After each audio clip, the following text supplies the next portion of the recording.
Okay, great. Good afternoon. I'd like to welcome you all to the 13th Veterans and Community Oversight Engagement Board Federal Advisory Committee meeting. I'm Eugene W. Skinner, Jr., your designated federal officer, and the alternate designated federal officer is Mr. Chi-Hung Zito. In an attempt to ensure you have a positive meeting experience, this meeting is being executed using the WebEx event teleconferencing platform. If you experience any technological challenges during this call or have questions, there are Federal Advisory Committee staff available to assist you by email.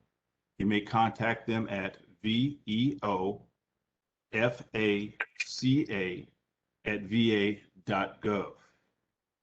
A public comment session will occur from 5:05 to 5:55 p.m. 7 individuals have been selected in the order of event registration. In the interest of time management, speakers will be held to a 5-minute time limit.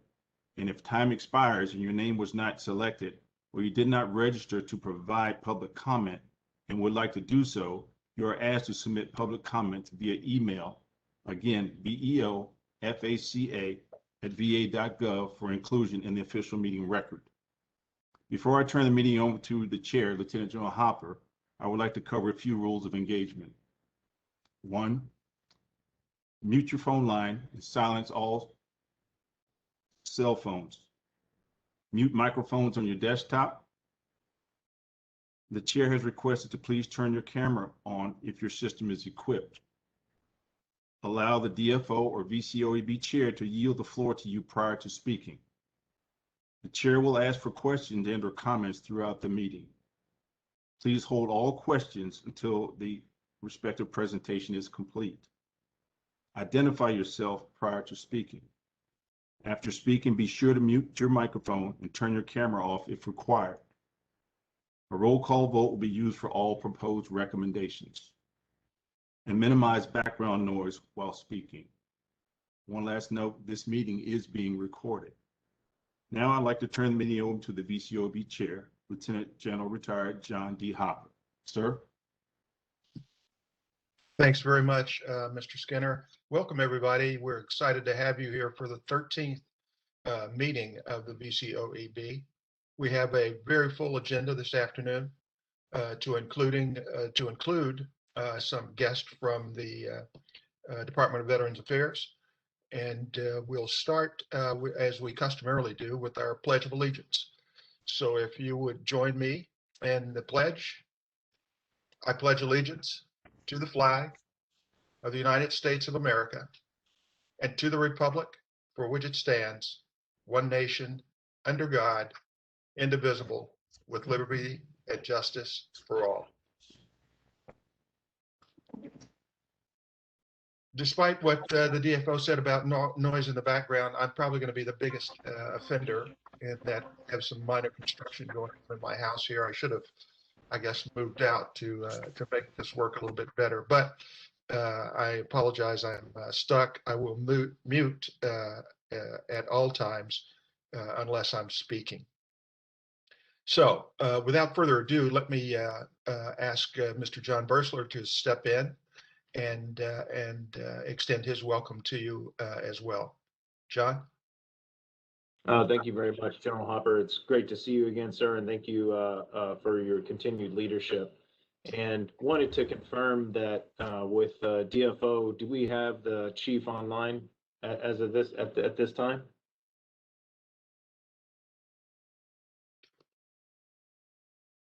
Or are we still waiting for her to arrive?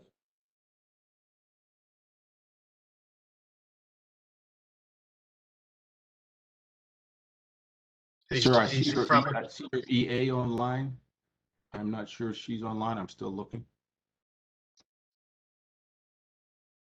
Sounds good.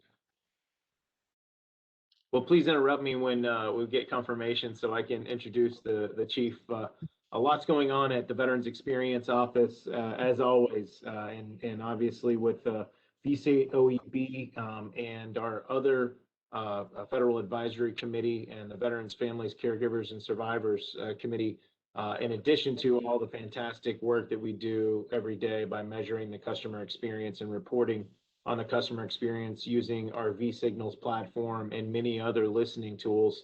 We just recently published our trust reports for the first time in real time on our website, va.gov/trust, where you can actually download the most recent demographic information and how trust, ease, effectiveness, and emotion in accessing VA services and benefits across the enterprise looks, and we'll be updating that on a quarterly basis and publishing it and letting you guys know on that routine cadence that when we do publish that information, which I think is critically important.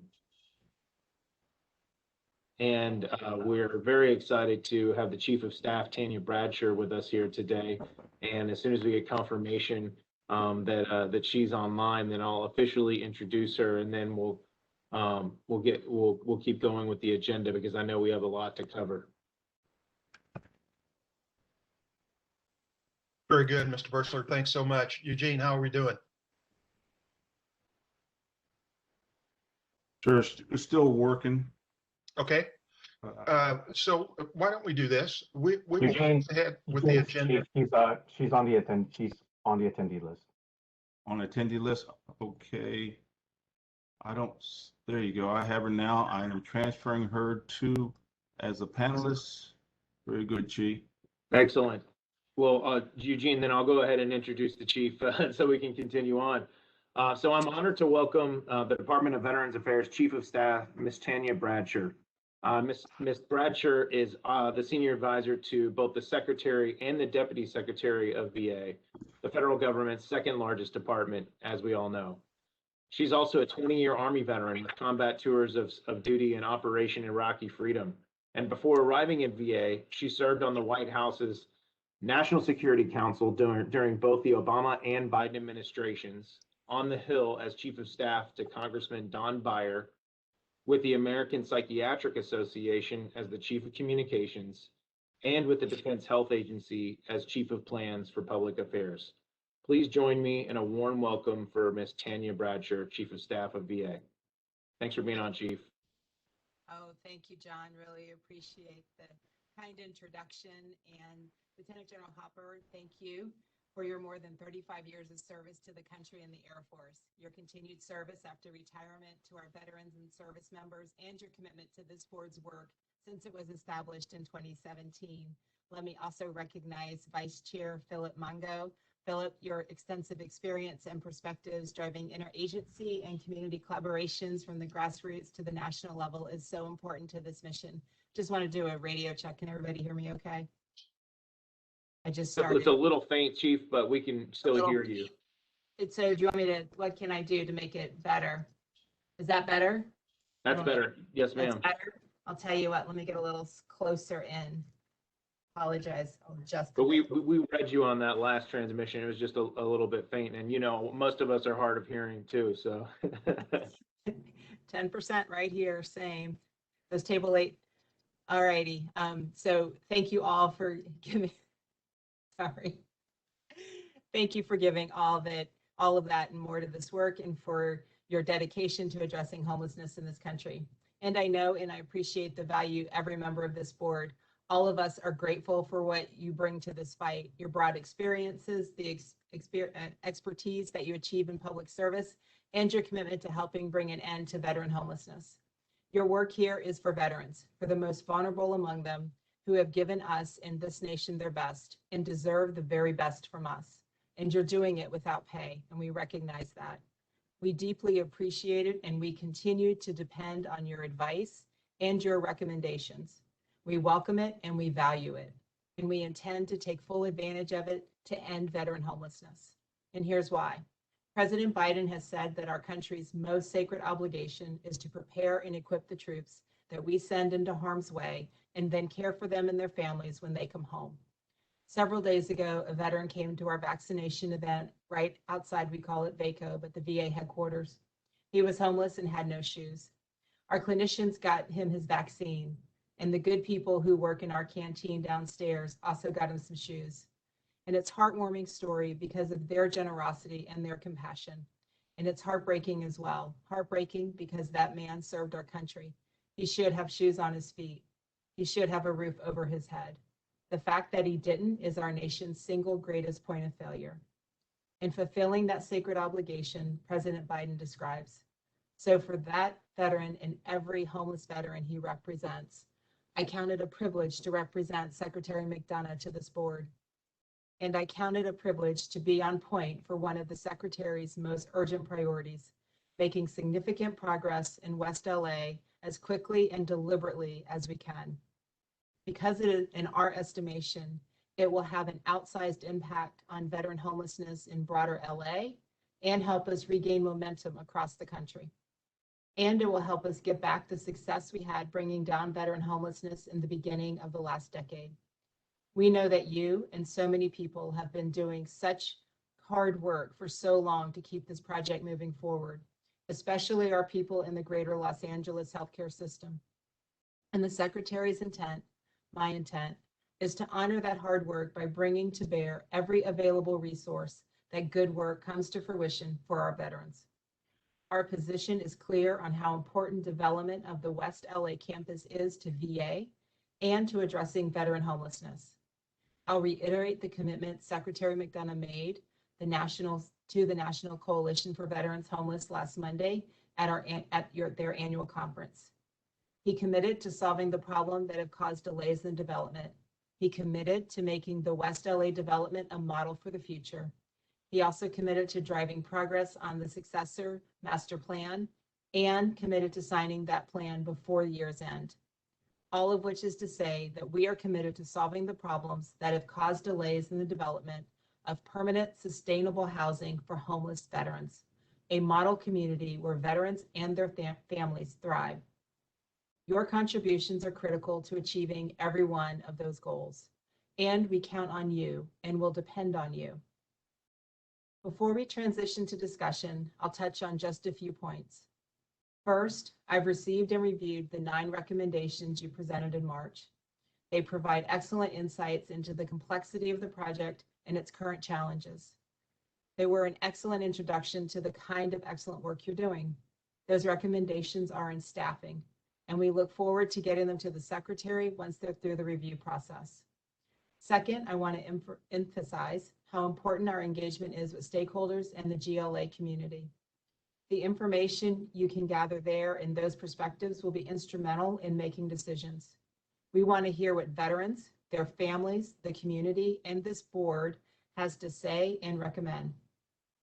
Third, we are fully committed to transparency and clear communication in this work.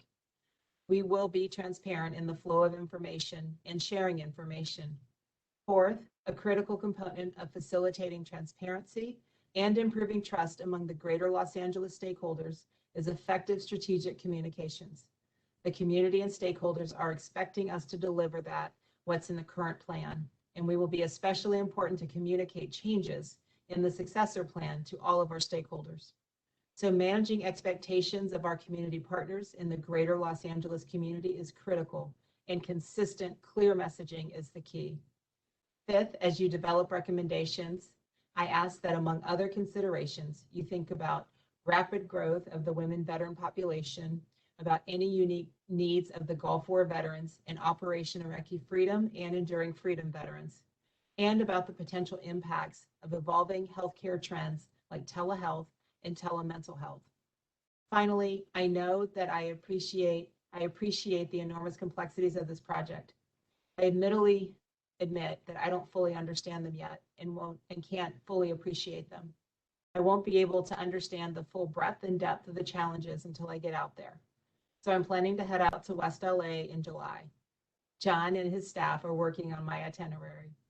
I will include an IPT meeting to establish the direct line of reporting. And General Hopper, I ask that you work with John and offer your advice as that itinerary takes shape. Thank you for welcoming me this afternoon, sorry.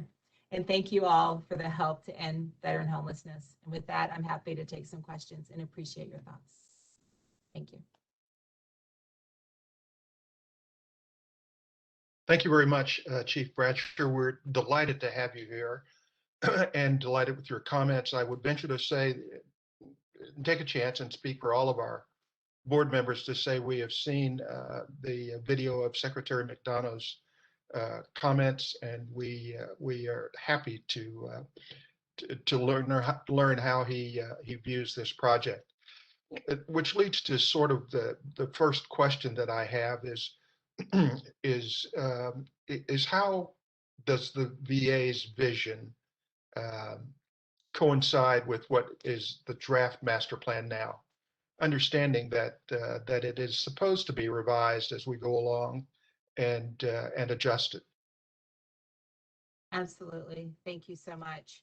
The VA's vision for the West LA campus is to serve as the model for the nation to address veteran homelessness, as I stated earlier. And the West LA campus will set the standard for superior care, support, and convenience for our customer service, veterans, members of the armed forces, and families. The VA is committed to making sure that the West LA campus becomes a model to be emulated across the nation. And because of the outsized impact on veteran homelessness in broader LA, it'll also help us regain that momentum that we're seeing across the United States. Thanks very much. I tapped myself for a second question as well. I'll probably be beat up by my colleagues later. We've been at this now for approaching 5 years, and at various points in time, I think the momentum has stagnated. We have lost some momentum going forward. One of the things that the board has observed and learned from folks that have been around the homelessness issue, particularly in Los Angeles, but in other parts of our country as well, have added some urgency to our recommendations, which you referenced from our last meeting, the 12th meeting. A couple of things that you saw there that you will see is that we think that a single manager endorsed by the secretary with the secretary's blessing, so to speak, is a pretty critical part of moving this project forward. It's just too big and too complex, we think, to be subsumed by folks that have very legitimate requirements on their time and energy and budget as well. The second part of that of my comment / question is, and you mentioned the flow of information and the criticality of that. Sometimes that flow has not been as we would like it, and causes us to exercise hindsight as opposed to oversight as a board. So I would ask you, and I think, frankly, your background fits perfectly. How do we get that information flow, ensure that that information flow allows the board to do its oversight mission, as well as VA exercising its prerogatives as we move forward to establish this new home, this revised home for veterans? So I think the first piece is, we're still building how we're working within VA. We're fortunate we don't still have our full staff, but I think being, having access to myself, I'm fortunate to have access to the secretary, and just making sure that as we have information with John, just having regular meetings, making sure that they're scheduled, keeping the flow of information going, I think is just vital, and using all of our resources and platforms that we have tools available to us.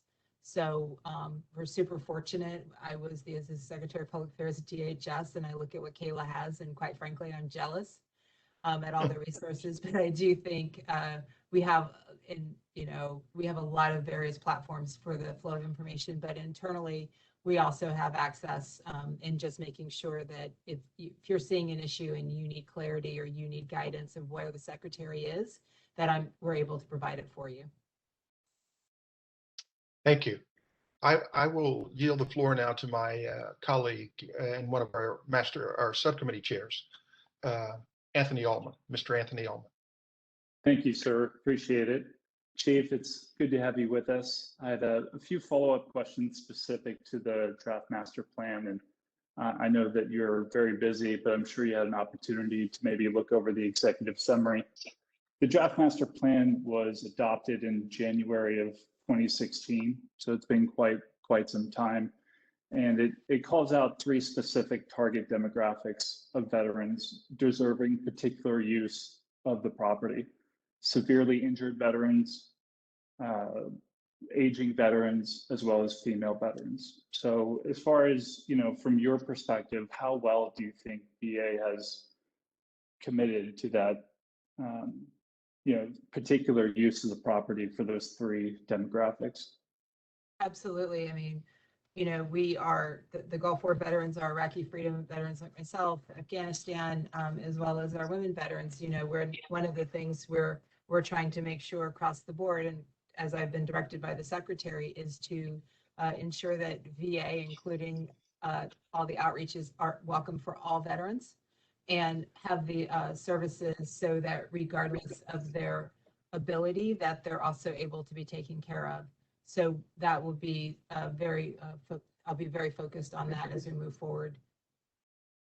Right, and I think we'll see a couple of recommendations today that touch on ways that VA can improve those services. And then, the last question I had is with regard to the broader scope of the draft master plan. I think for the past few years, there's been such a focus on the housing portion of the draft master plan, which is obviously a significant element of the plan. It was a driving force behind the plan, but it's not the entirety of the plan. And one thing that we haven't heard today is really, sort of a comprehensive, broader vision for how other aspects of the draft master plan will come to fruition. Specifically, something called the Veterans Education and Enterprise Center, which was designed to do more vocational training. I mean, the housing portion of the draft master plan is excellent. We need to do it. There's a need, but in my opinion, it's reactive. I would like to see a portion of the campus dedicated to ensuring veterans have the skills to obtain jobs that pay market wages so that they could afford to live in a place like Los Angeles. And I think that's, as we're talking about a model for what VA can bring, or West LA VA can bring to the broader VA portfolio, is this idea of training veterans once they come home for jobs in their particular community, because it's all specific. What works in LA isn't going to work in Houston or Vermont, right? So if we can sort of think about those ideas and don't forget about them because they're crucial. And I just wanted to throw that out to you.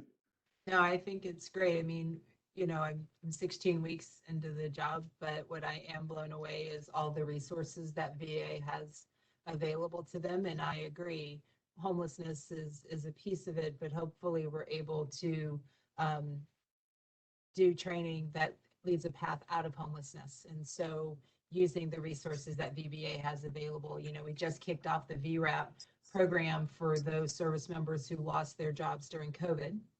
And so with VRAP, it's a training program that veterans are eligible for.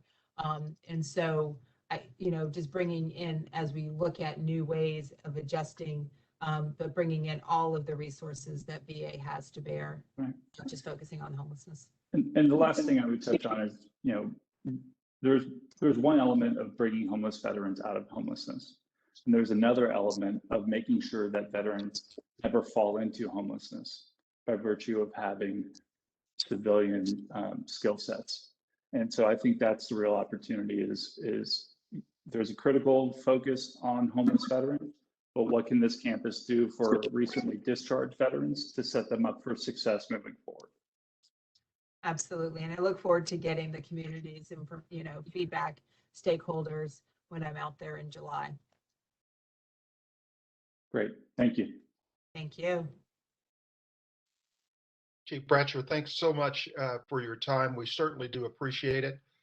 We look forward to your visit in July. I think you'll enjoy meeting our colleagues at GLA who've done yeoman's duty, particularly during this pandemic year, with a lot of irons in the fire. And working together, I'm sure that we can move this project forward and start to impact and get veterans off the streets, housed, serviced, by medical staff, and frankly, as Anthony just mentioned, reintegrated into the working population that's not dependent on support. So thanks very much for your time. We look forward to seeing you in person and to your visit to Los Angeles. Thank you so much. Great to be here today.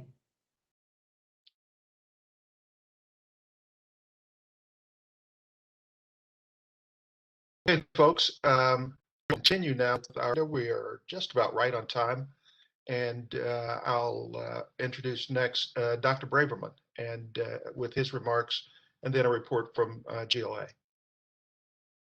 Okay, thank you, General Hopper, and Chief Bradsher. Thanks for your introduction, and John, appreciate your work with us as well, Mr. Bosler.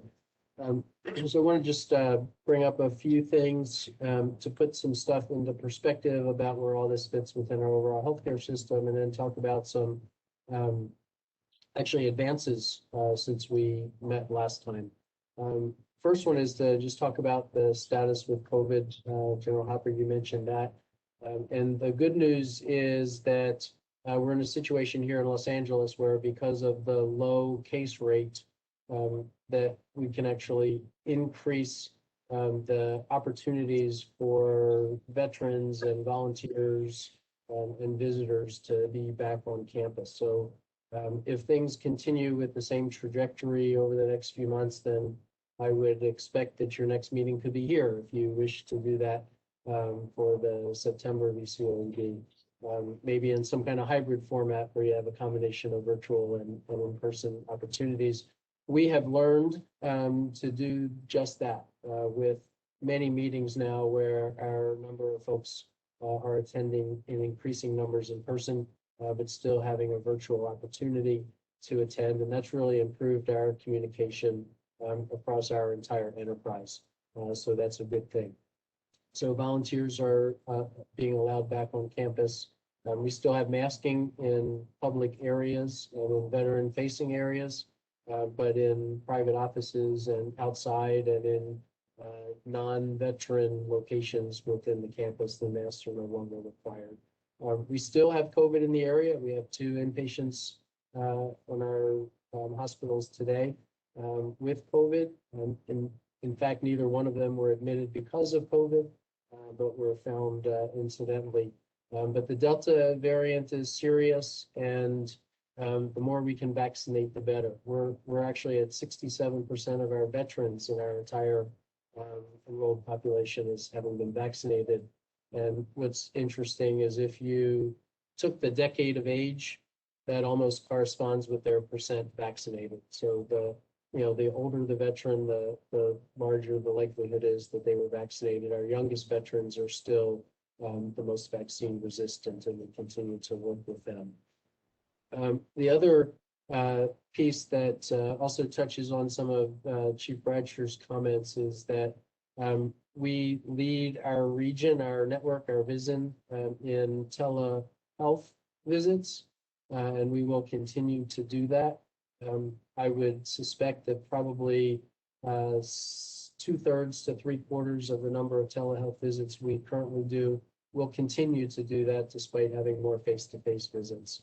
And it's convenient for our veterans to avoid the traffic, which is piling back up in Los Angeles, but also to be able to get the care where it's most convenient for them when they need to get that. And face-to-face visits for stuff that needs to be in person, vaccinations, examinations, procedures, etc.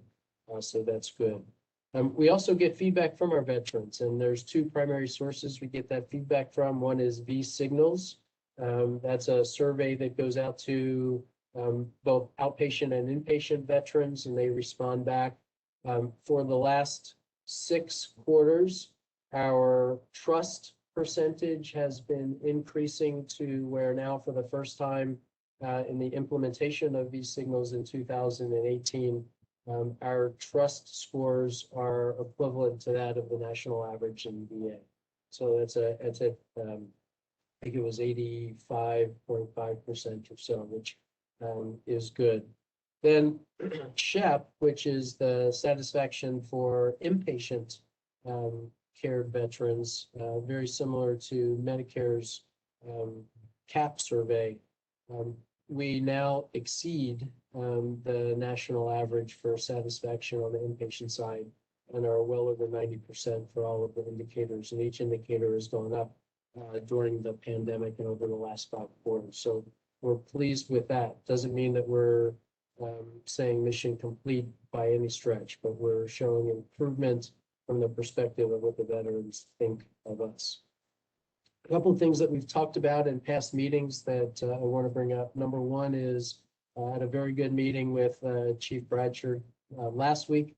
It was probably a fire hose kind of briefing scenario, and she even came back today. So we know that that's a point in the right direction. Expect her to be our primary executive sponsor as we work through all of this and get engaged in all of the intra-agency pieces within the VA so that we're all continuing to work together. We identified the budget requirement and a contractor support vehicle to be able to get the engineering staff that's required in order to identify all of the requirements that we'll have moving forward to make all of the EUL parcels ready for transfer when it's time to transfer them to the current developer or the principal developers along the way. We also identified $18 million in 2021 funding requirements that we can obligate this year to get started with a lot of that, even for projects in some cases that are a couple years in the future, so that work like asbestos abatement and the ecological corrections that we have to do can get started well before it's time to turn over those parcels to the principal developers. So that's a good piece of the plan. And the passage of the West LA Improvement Act gives us essentially about almost a $10 million pot of money that we can use to get started with these opportunities if we have funding shortfalls that are VA responsibility. So that's a good thing there. And it will help us to continue our CTRS initiative beyond the pandemic. We're working with OGC to understand all of the authorities or any additional authorities this may give us to spend some of that money. That'll take a few more weeks to work out, but it helps us to be able to work in conjunction with the community, city, county, and state governments to continue to move the project forward. You'll hear more about that as we move forward with Mac's briefing and the questions that you specifically asked him today. So that was kind of my introductory briefing. If you have any questions for me, or if you want to just, probably best to wait till the presentation goes through, and we can answer any questions associated with it. Over. Thanks, Dr. Braverman, for that rundown. Very, very helpful. I think we'll try to hold the questions until Mac gets through, and then perhaps we would have some questions for you as well as Mac. Okay, standing by. Thank you. Mac, all yours. Next slide, please. These were the agenda topics that were presented to us, and we'll move through the slide deck. The top of the slides are numbered to correspond with the agenda items. Next slide.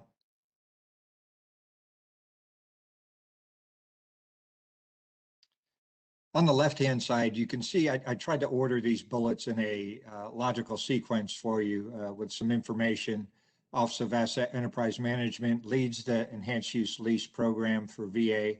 We're working with them on the turnover schedule, on the what they call a master EUL lease document, which will really set the sequencing and the conditions for the turnover of what would be more than 28 parcels of land. Some are buildings to be rehabbed, some are parking lots. We know MacArthur Field is one of the areas, so some are just open fields. So there will be a combination of new construction and rehabilitation of existing buildings as we come to an agreement of what the phases look like and specifically which parcels are in which phase. It wasn't as easy as one might have thought right up front that you would just sequence it, plan it out like a planned community and move forward. The financing seems to be driving how fast a parcel can be moved forwards or backwards in the phasing. Of course, we have some issues in there, GLA, in that we are holding back on some parcels because they're more complex. We've got people in there. We've got a lot of utilities associated with parcels, and they'll be more complex than some other parcels that we're right up front. So we're still working on the phasing. We've gone back and forth in draft documents with OAEM. We're having meetings with the principal developer. We are going to have some specific meetings on exactly which parcels are in this next phase. Phase one, we think we've agreed on that. We're trying to narrow down the phasing to exactly which parcels they're going to try and move first, but we have to understand those can change based on financing. And then the last bullet there talks about a GLA has responsibilities for a liaison to the parcels, such as we have in Building 209, the existing EUL on the West LA campus. We also have liaisons for the 2 EULs on our Sepulveda campus, Buildings 4 and 5. That liaison works with the liaison at OAEM, but the lease interaction and the lease accountability ultimately falls back to OAEM as they are the lease signor, the lessor for VA. Those other buildings, we know these 3 are under construction, 208 and 207. Those are expected to come online mid to late next year. We have had some significant movement. We had the fire inspectors out. We worked on the North Campus water. It looks like we do have what would be significant water pressure. It was believed based on prior studies a few years back and incomplete data. It was kind of an assessment study when we went back through and did pressure tests. Now we do have full use of both water tanks on the North Campus that provide water pressure. As you build the tank up, the water above ground creates pressure. So the test came out very well. We're still doing some refinement on it, and we had a good meeting yesterday with our work group on that significant issue, and we're going to continue to work that, but I don't see any hindrance to these units coming online due to North Campus water pressure. We will have an upgrade. We will have a trunk line effort to deal with water, but it shouldn't hold up any of the development here. As you know, we do have that trunk line effort for the 3 dry utilities, gas, telecommunications, and power, and that's going on schedule, and that's proceeding well. We've had to repave and redirect traffic around the North Campus to get that trunk line effort, because those trunk lines are in the middle of the road, so it causes quite a disturbance. And we still have our kitchen and a lot of delivery and trash in and out on the North Campus, all that routine work that has to go around and through parking lots and a bunch of other areas. But we've managed that safely, and it's continuing on schedule. MacArthur Field, we see that at the bottom. That's one of the areas where we're waiting and watching it based on finance. They've been applying for finance for a period of time now, so we'll see how that goes. Next slide.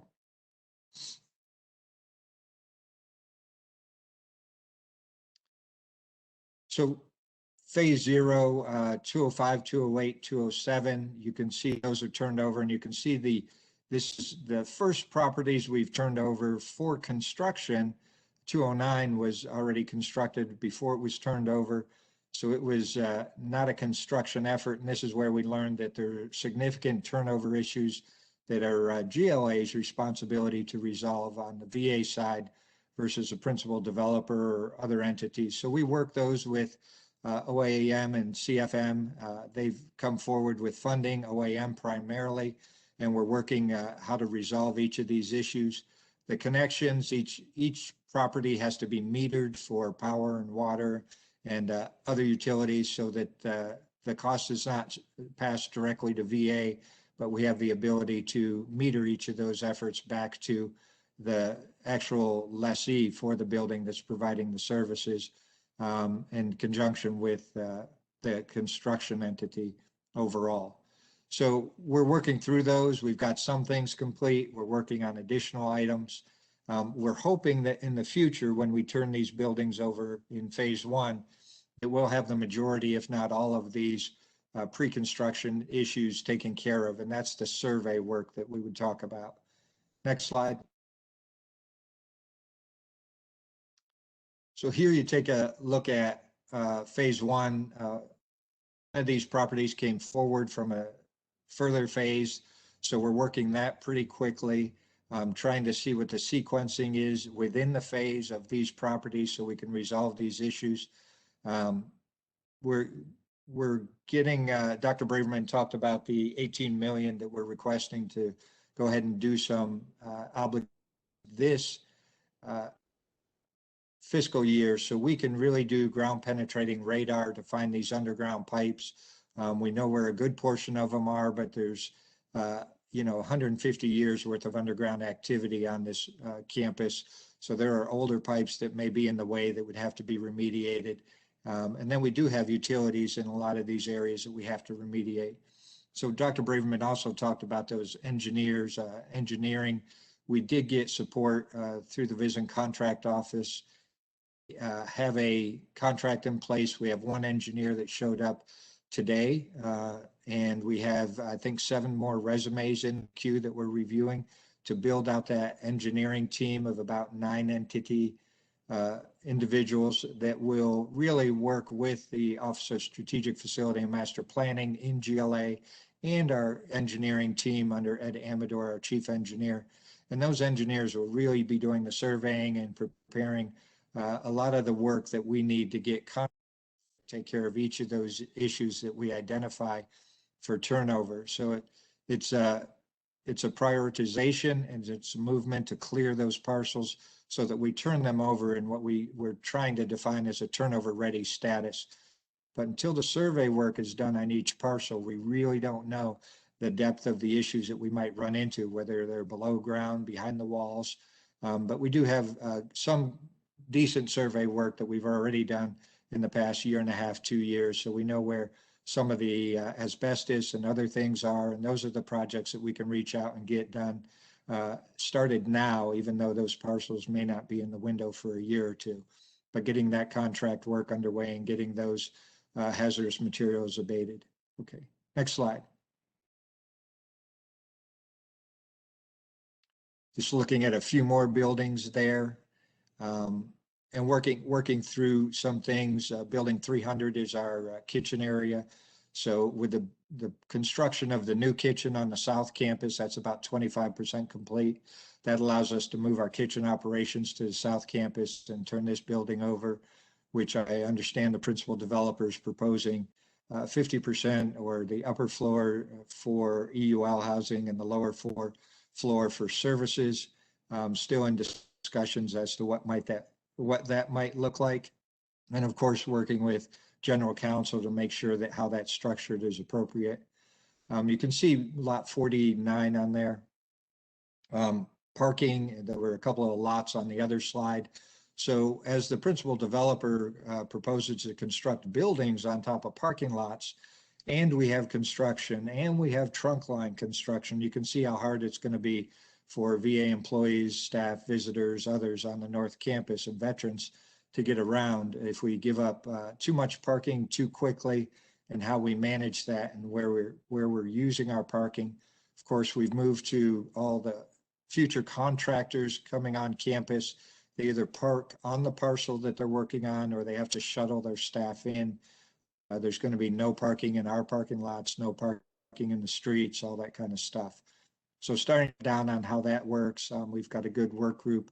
We're working out the parking coordination and challenges. You can see we do have one issue on MacArthur Field for next phase. Next slide.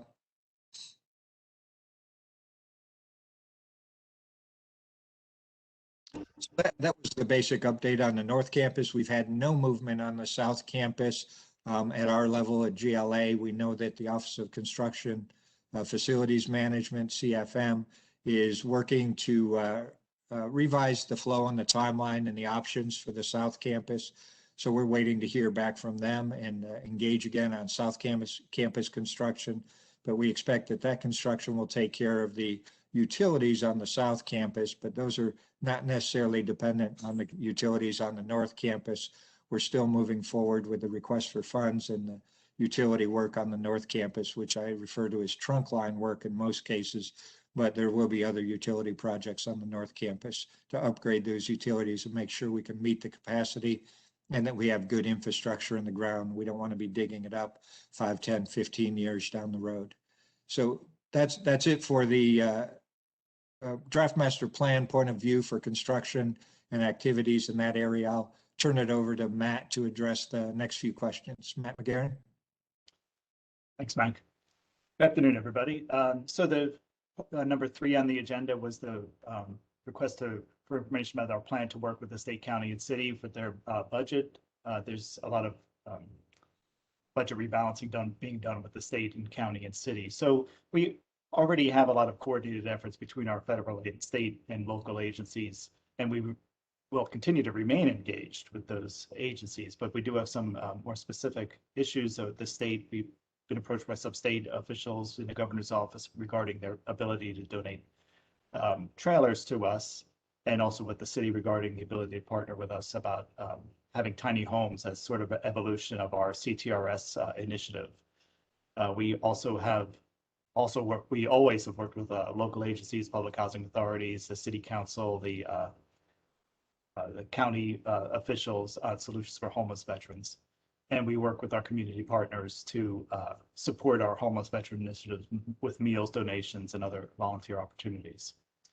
The city, state, county budget might have some effect for the principal developer with their enhanced use lease strategy because they're reliant on local financing for their budget proposals, and so they have experience with that and will access whatever resources they can. We also have successfully partnered with local agencies, city, specifically with our Bridge Home Partnership, which is a partnership between us and LA City with an easement agreement where the city actually owns the Bridge Home facility, but it's on our campus, and the city provides the VA provides the supportive services for the veterans that are in that facility. And this was mentioned earlier that Congress enacted the West Los Angeles VA Campus Improvement Act.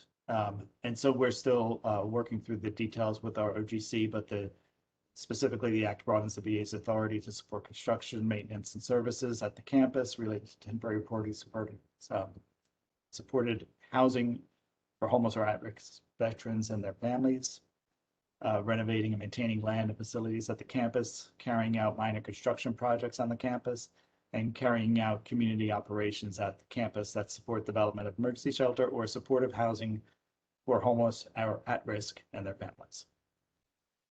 Next slide.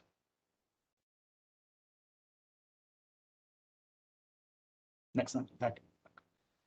This slide is just a graphic of the partnerships we have with a lot of agencies this is the County of Los Angeles, and it shows our different project-based partnerships we have with private agencies here, and our transitional housing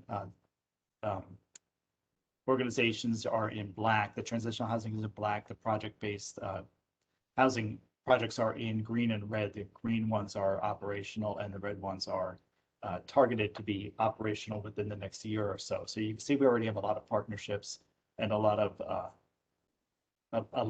agreements between all of us and our community partners to address this. And the heat map shows the number of homeless veterans according to the point in time count in each one of our service planning areas in the County of Los Angeles. And you can see that most of our resources and housing is in spot 4 and spot 6, which show the higher numbers of homeless veterans in those areas. Next slide.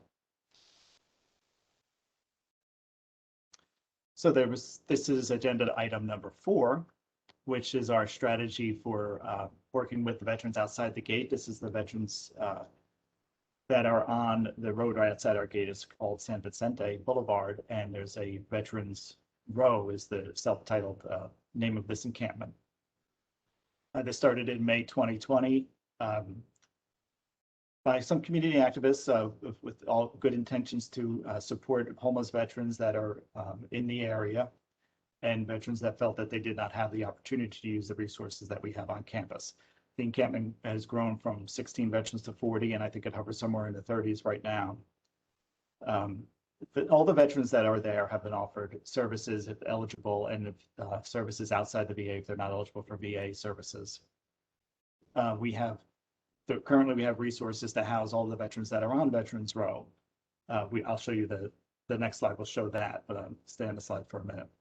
About almost 9 out of 10 of the veterans on the row have used VA services while staying on Veterans Row. We did host a town hall. We have a very good relationship with the advocates on the row, and actually it's very well organized, and I'm kept up to date of the activities that are happening out there. If any of the veterans need special attention, we do have outreach teams that will go out, and when we get alerted to what the needs. On June 4th, we had a town hall specifically for these veterans so they can ask us questions about the development on the campus and about the resources that are available to them.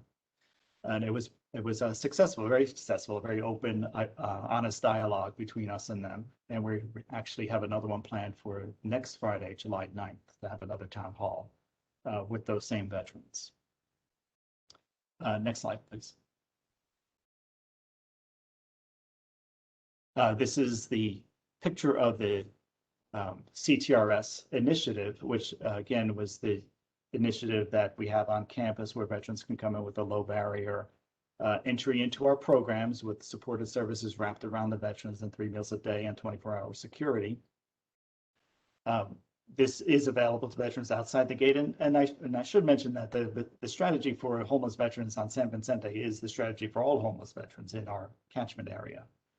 That we do have services for the homeless veterans, and they do have the same access, depending on the eligibility for these services, to come in. And we've had, going through this CTRS initiative, over 460 veterans have gone through the initiative, and about 86% have continued to be engaged with one or another of our VA services. We are still looking at the opportunity to evolve CTRS into a longer term program, which was mentioned on that previous slide. I think there's one more slide. Next slide, please. And this is a list of the available beds we have for homeless veterans as of last month in May 2021. So as you can see, we're less than 3/4 occupied in most of our programs, including our domiciliary, our grant per diem, which is a transitional housing program. Healthcare for homeless veterans is a contracted housing program.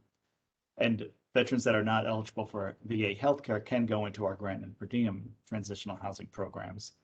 Our BASH, our VA supported housing voucher allocations, we're at 71% utilization right now. And the BASH allocations have just opened up to veterans that are also not eligible for VA healthcare. And we are now going through our by name list or through our coordinated entry system to match up non-healthcare eligible veterans with VASH supported housing. So we do have a number of resources available for all the homeless veterans in the community, including those on San Vicente. And I think that's all for my slides. And the next slide is the drone flyover.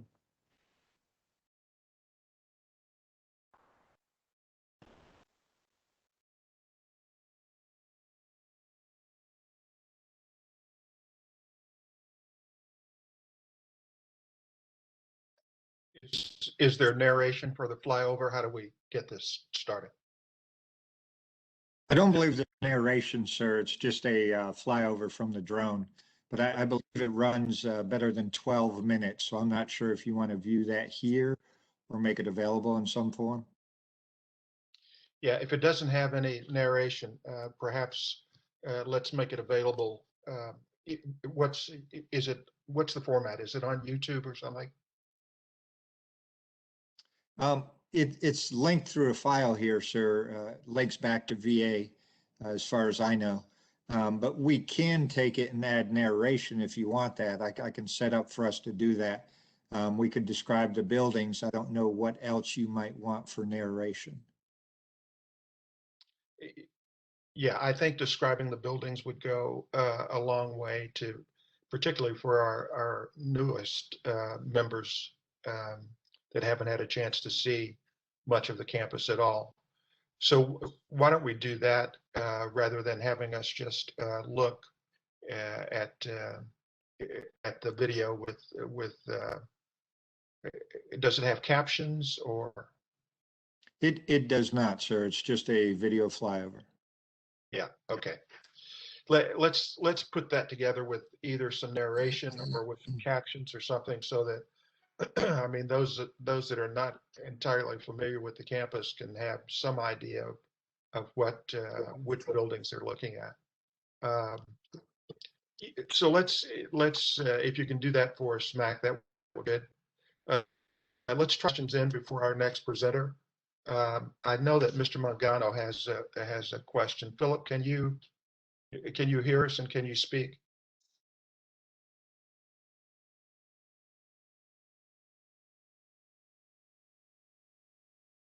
Okay, I think he is audio challenged. I think his question is for Mr. McGarren. Reference, I think, our last information exchange.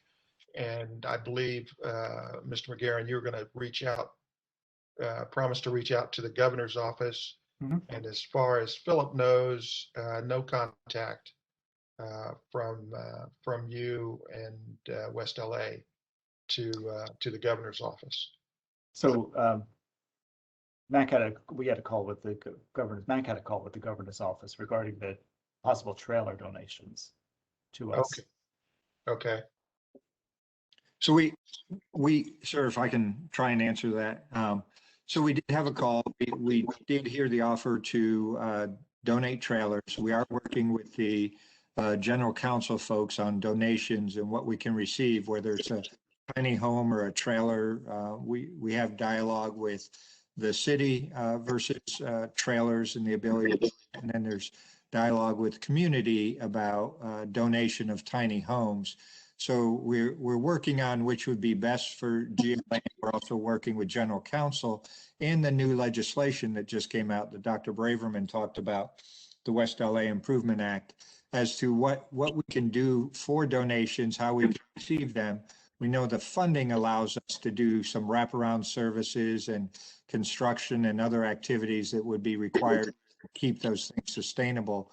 But the actual movement of them in, whether it's a donation as a gift or whether it's through some kind of land use agreement like we did the Bridge home with the city where they own it, the actual item, and then we just lease the land and we run the operations through homeless program offices.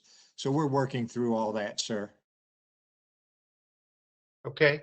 I'm told now that Philip believes that he can talk. So, Mr. Mangano.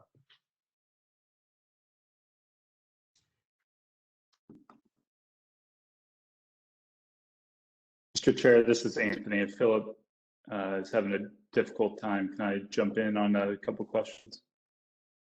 Yes, please, go ahead. Mac, I think you pulled up this slide for 205, 208, 207 MacArthur Field. Based off of the previous timeline, it looks like 205 and 208 got pushed back 3 quarters to Q4 2022 instead of Q1. 207 got pushed back to Q4 versus Q2 2022. And it looks like MacArthur Field got pushed back 1 quarter from Q3 to Q4. Is that a financing issue? Is that an infrastructure issue? What's pushing us back? So we take all that information from the Office of Asset Enterprise Management, who works it with the principal developer or the individual construction companies. Of course, the principal developer is only doing one project at this time. The others were prearranged prior to the principal developer concept coming into play.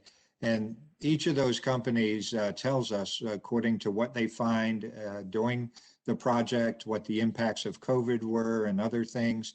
And, COVID did cause some construction slowdown and some inability to move financing. And I think the financing piece is still being challenged by the residuals of COVID and the ability to get that financing. A lot of fiscal strains out there, and the state has just come up, and I think Dr. Bamberger was talking about that the state now has money and the state is pushing money. So we're hoping that comes through in some of these projects, but we are not really beholding to the timeline as much as the construction entity and the financing entities related to those and the principal developer overall. So as we keep peppering them for their status and they're on target, we take a cue from the Office of Asset Enterprise Management as to where they're at in their development and their ability to open up. And part of the struggle we've had in the community here, there's a handful of veterans on Veterans Row that are waiting, and Matt can talk better about it, that are waiting for a development in the community there to open that's just blocks away, but it's been struggling for the last several months to open. Well, my understanding is that the financing had to be secured prior to the EUL being executed. So I'll double check on that. And the other thing that you mentioned on the water systems, did I understand correctly that the wet utility is now a non-issue, that the wet utility is that the water pressure is fine? I mentioned that only because on our previous master plan subcommittee call, our understanding was that the water pressure was not acceptable. Has something changed between now and then? Right. So let me not play the part of an engineer and be definitive on these, and I don't want to be global either. So was that the current construction buildings 205, 207, 208 will not have a water issue because the water pressure was higher than it was previously assessed years ago. So the new test just completed in conjunction with the fire department has a better return rate, and we think it's because of more water in two separate tanks that adds more pressure. So we're running back through that to make sure we understand why the pressure has changed, why the readings are better now. That is a far cry from saying that there's no water issue on the North Campus. The North Campus will need water upgrades and system upgrades and trunk line efforts. It's just that we do not see where these three current construction projects will be hindered by the water pressure. And we just have a lot of work to do in that area, but we have some time to get that work done as well. We just wanted to make sure that there was no impedance for that infrastructure for these three opening. Is okay, that's helpful. I wasn't sure if it was, for these three buildings, it seems to be adequate, but the campus still requires wet utility improvements. Correct. Got it. Hey, sir, this is Eugene. Let me see if I can find Philip out here somewhere and pull him in. Just a minute, sir. Okay. General Hopper, I have a quick question for Mr. McGarren. Mr. Mangano, you there?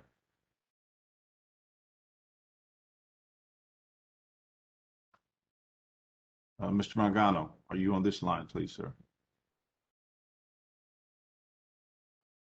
Is that you, Philip?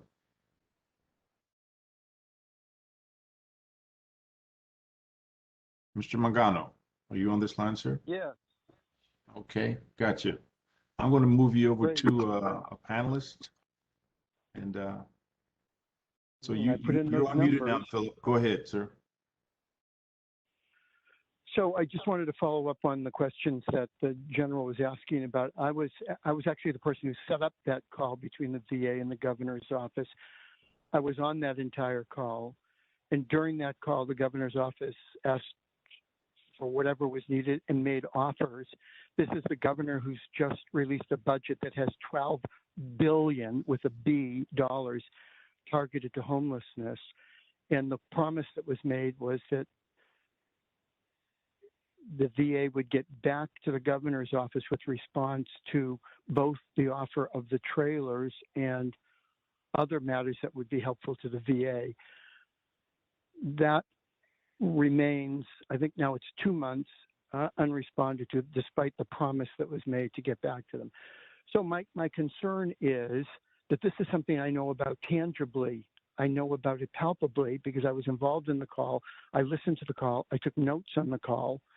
And the offering from a motivated public official has gone unresponded to for several months. And again, this is an official who just put out $12 billion targeted to homelessness. So this is something I know about, and I know the reality of it. So I'm a little bit concerned about what that might mean on other matters that are being talked about here that I might not know as much about. I might not be personally involved in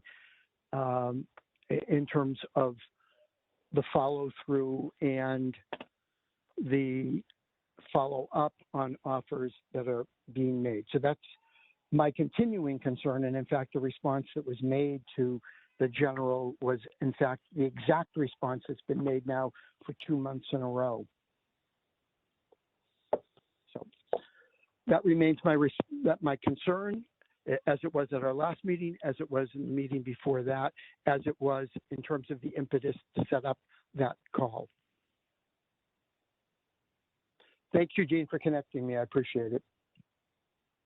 I can address that pretty quickly, sir. In the briefing here I provided today, I talked about the legislation that was recently passed. I talked about the fact that we're seeking guidance and we're going back and forth with our Office of General Counsel in DC about what our ability is to accept these offers as donations or through a municipality, about how the maintenance aspects would work of those things.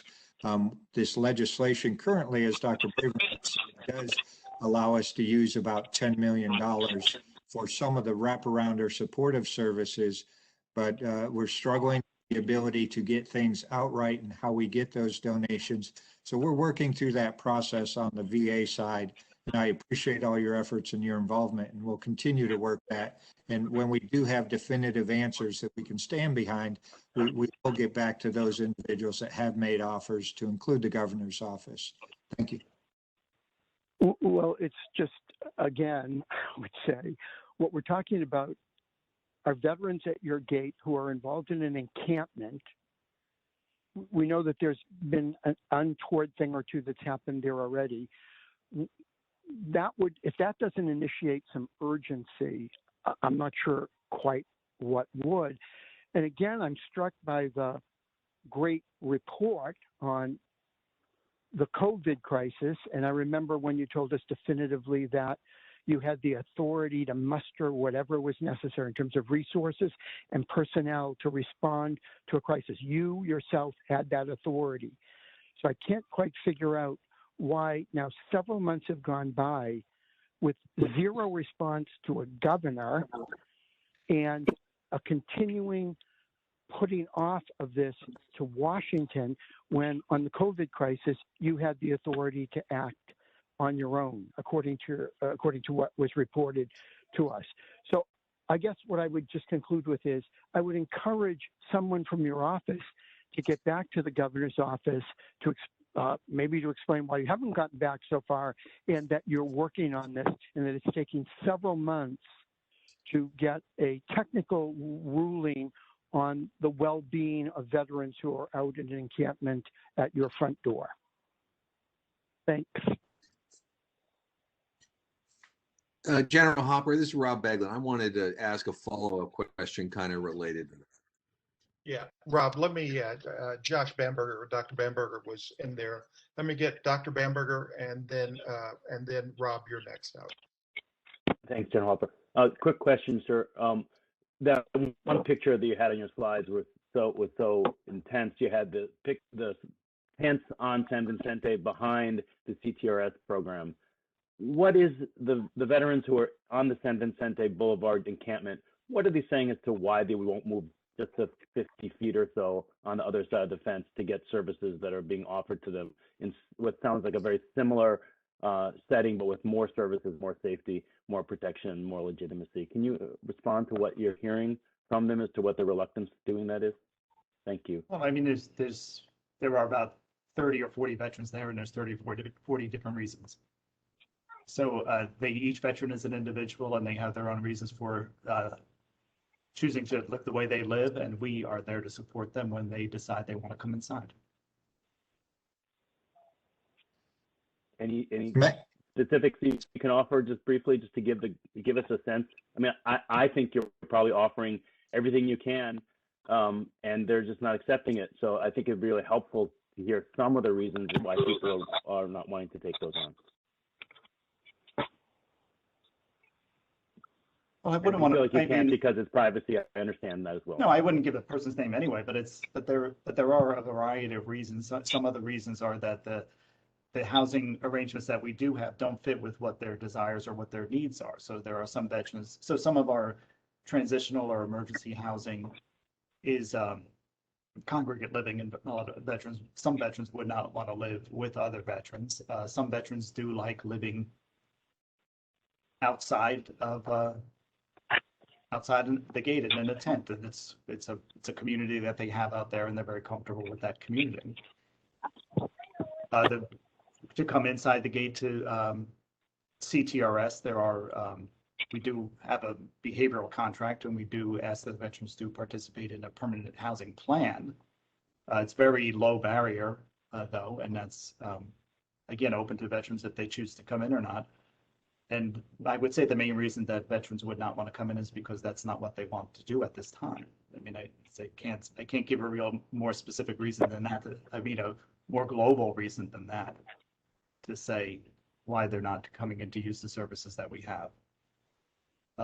A lot of veterans do use our services. Let's make that clear, is that we have several hundred veterans using our services now. And then if you include the permanent supported housing vouchers that we have almost 8,000 veterans using our services on any given day.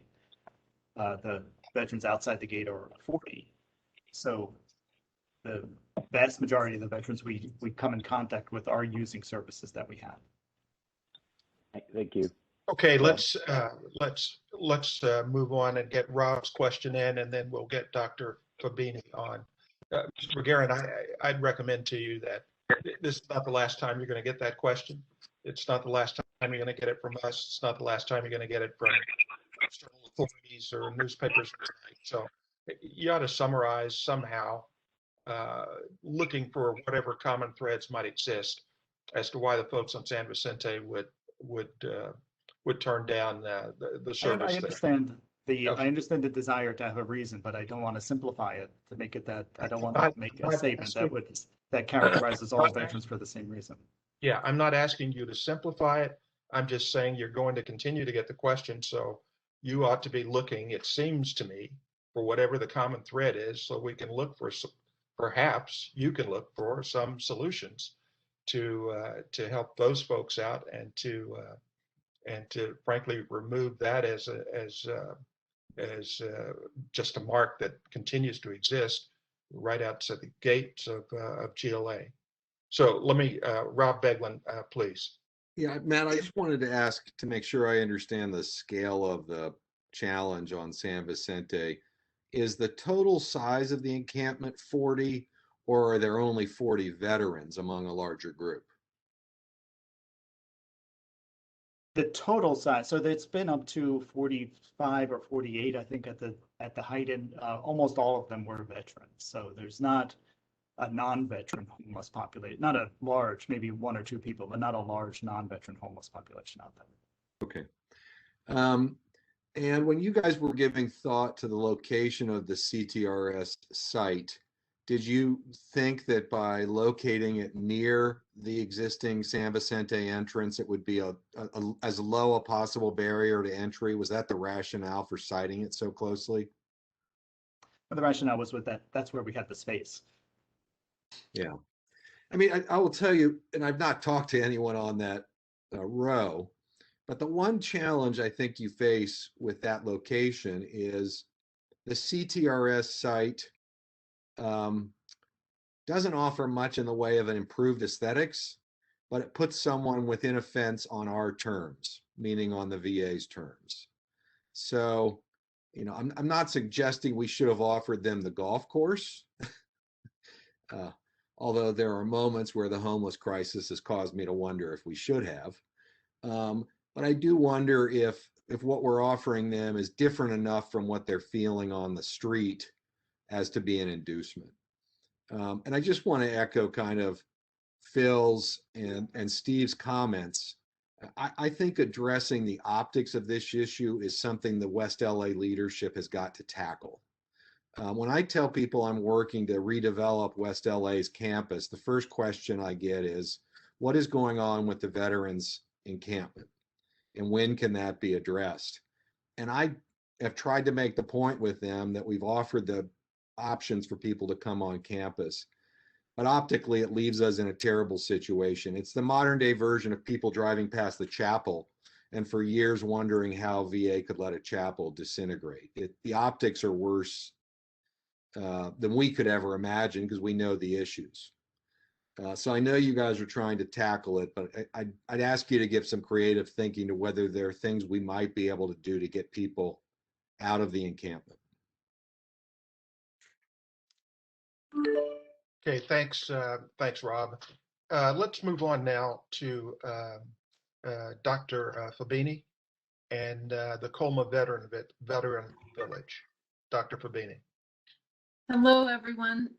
Thank you so much for inviting us to this meeting today. And the us is the Colma Veterans Village Primary Care PACT team. And we will spend the next approximately 20 minutes describing to you this innovation that we developed through the San Francisco HUD-VASH program and the San Francisco VA healthcare system and our community partners. And I will have my team members introduce themselves as we make our way through the slides. So Adriana, can you go ahead? Yeah, hi, I'm Adriana. I'm the HUD-VASH supervisor over Colma, and I'll just, how do I switch over the slides? Sorry. Does anyone know how to switch over? You simply have to say next slide. I'll move the slides. Oh, okay, great. Thank you so much. Next slide, please. So with our presentation today, we're going to discuss our unique model with HUD-VASH Housing and our dynamic team. We're going to identify the components of the Colma model that can be applied within your HUD-VASH sites. Recognize the importance of an on-site interprofessional team in providing wraparound care to socially and medically complex elderly veterans and adults with disabilities. And then also describe the characteristics of housing and urban development veteran affairs supportive housing, HUD-VASH veterans who are appropriate for enrollment in a care model similar to the Colma Veterans Village. Next slide.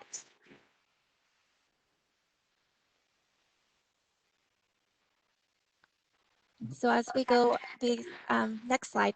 So this is the Colma Veteran Village, a little bit of pictures of drawings of what they did before it got built. So you can kind of get an idea of how it looks like. And then next slide.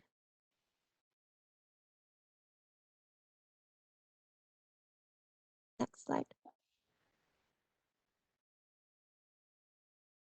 Go ahead, Dr. Fabini. So what we're going to describe to you is the team approach that we've implemented at this HUD-VASH housing site. So it's a 65-unit permanent supportive housing site that was a collaborative project between some community partners and the San Francisco VA and the Aveco homeless office. And Colma is a town just south of San Francisco, and land was donated by the Archdiocese of San Francisco for the project. And Mr. Skinner, if you could go to the next slide. And the innovation at this permanent supportive housing site for veterans who were admitted to or who applied for the vouchers, were invited to apply for the vouchers rather, because they were older, chronically homeless, medically complex, and psychologically complex veterans. And so we knew that this population of chronically homeless veterans was going to require more than the standard HUD-VASH support at the other permanent supportive housing sites in San Francisco. And we have found in the almost 2 years that the program has been in place that this team approach with an on-site PACT team. So these are the members of the PACT team, and we have as our assignment the veterans who live in this housing site. Next slide, please. And you can see on this slide our partners. Our community partners are Mercy Housing, who is the housing developer and operator, the Public Housing Authority of San Mateo County, Brilliant Corners, which is a social service provider for the 7 COC veterans who live in the housing site, and the San Mateo County Aging and Adult Services, which helps support veterans with in-home support services through the Veterans Medi-Cal benefit. And then most of the staffing came from HUD-VASH, and some of the staffing, the brackets here are not quite accurate. Some of the staffing came from the San Francisco VA itself. Next slide, please. And this is the team, some of whom will be part of this presentation. So we have a geriatrician, who is me, who provides primary care for any of the veterans who choose to switch their primary care to our PACT team. And we have RNs on site, the social workers are on site, we have a psychiatric nurse practitioner, we have a recently added recreational therapist, we have a peer support specialist, we have an OT through the HUD-VASH program, and we have 2 researchers who will speak with you shortly, helping us to evaluate the program. Next slide, please. I'm the team leader, that's me during the pandemic, obviously, and we provide comprehensive on-site primary care to veterans who enroll with our PACT team. So we do medication and chronic disease management, population health panel management, and subspecialty care referral. And we are really leveraging my geriatrics and palliative care knowledge to help manage complex veterans at the end of life as well. Next slide, please. And now you get to hear from Paul Rosales.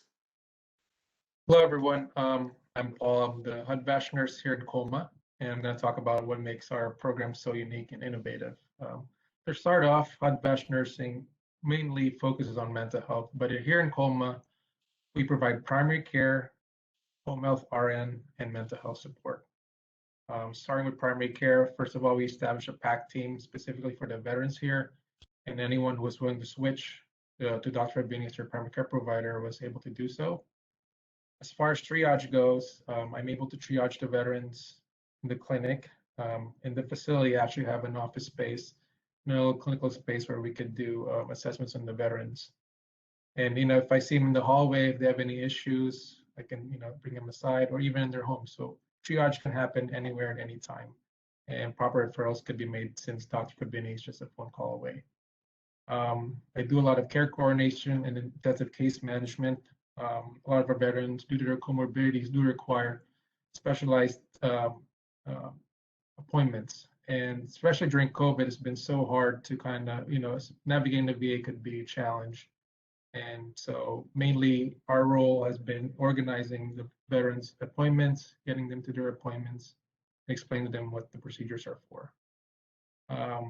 Recently, we've been doing a lot of health education, whether it's a group or individual setting, just being available for them for any kind of medical issues or concerns that they may have. In the home health art and piece of my role, I would say the home assessment is very critical. I think this allows me to, to really understand the barriers and the issues that veterans face at home, which prevents them from achieving their medical goals. And whether it's due to their cognitive issues, mental health issues, we are able to address that and kind of come up with a treatment plan to change their habits or give them the additional support if needed to. We provide ADL, IADL support. More recently, we provided end-of-life care. We had a veteran who had a cancer whose wish was really to live independently at home as long as possible. So we were providing palliative level care support at home until those medically, he's unable to stay anymore. We're able to draw labs, vital signs. One thing that I do is observe med therapy, which is basically, just helping the veterans understand, why they're taking the medication, seeing what prevents them from taking their medications. And sorry, there's a veteran in my door. Give me 1 second. I'll just add that Paul does an enormous amount of setting up medisets for veterans because so many of them just can't manage their medication. So he either supports them while the veterans sit and fill their med cassettes. And it turns out that that's a critically important feature of supporting these veterans to be able to manage their medical problems. Sorry, Paul, I finished your sentence for you. Sure, yeah, and truly just very collaborative, and having the team here on site, we're able to troubleshoot a lot of issues on the fly. They got all the providers needed to, answer most of the veterans' questions or concerns. In the mental health aspect of my role, a few of our veterans do require long-acting injectables. Some of them need assistance in getting connected with the mental health programs, whether it be substance abuse or intensive case management. I'm able to conduct primarily primary assessments, mental health assessments, and then referring the veterans to appropriate level of mental health support, whether it be from our nurse practitioners or to our same-day clinic. And I think in the past year, especially during COVID, as far as mental health goes, the psychosocial support of being on site and being available to the veterans who, some have felt very isolated and have very limited social support, to have somebody here, checking in on them, just seeing how they're doing and supporting them whichever way that we can, I think really help a lot as far as their mood and their mental state. And I think one of the things that I really value about my role is to, being able to really build therapeutic relationships with the veterans. They see you, you work with them, and they trust you because you're with them every step of the way. And I think, yeah, then everything is just so organic, and so I'm thankful to be working here. Next slide. So this one's the HUD-VASH social workers. The social workers work in a team model where they know every veteran's care needs to provide immediate services to the veteran when needed.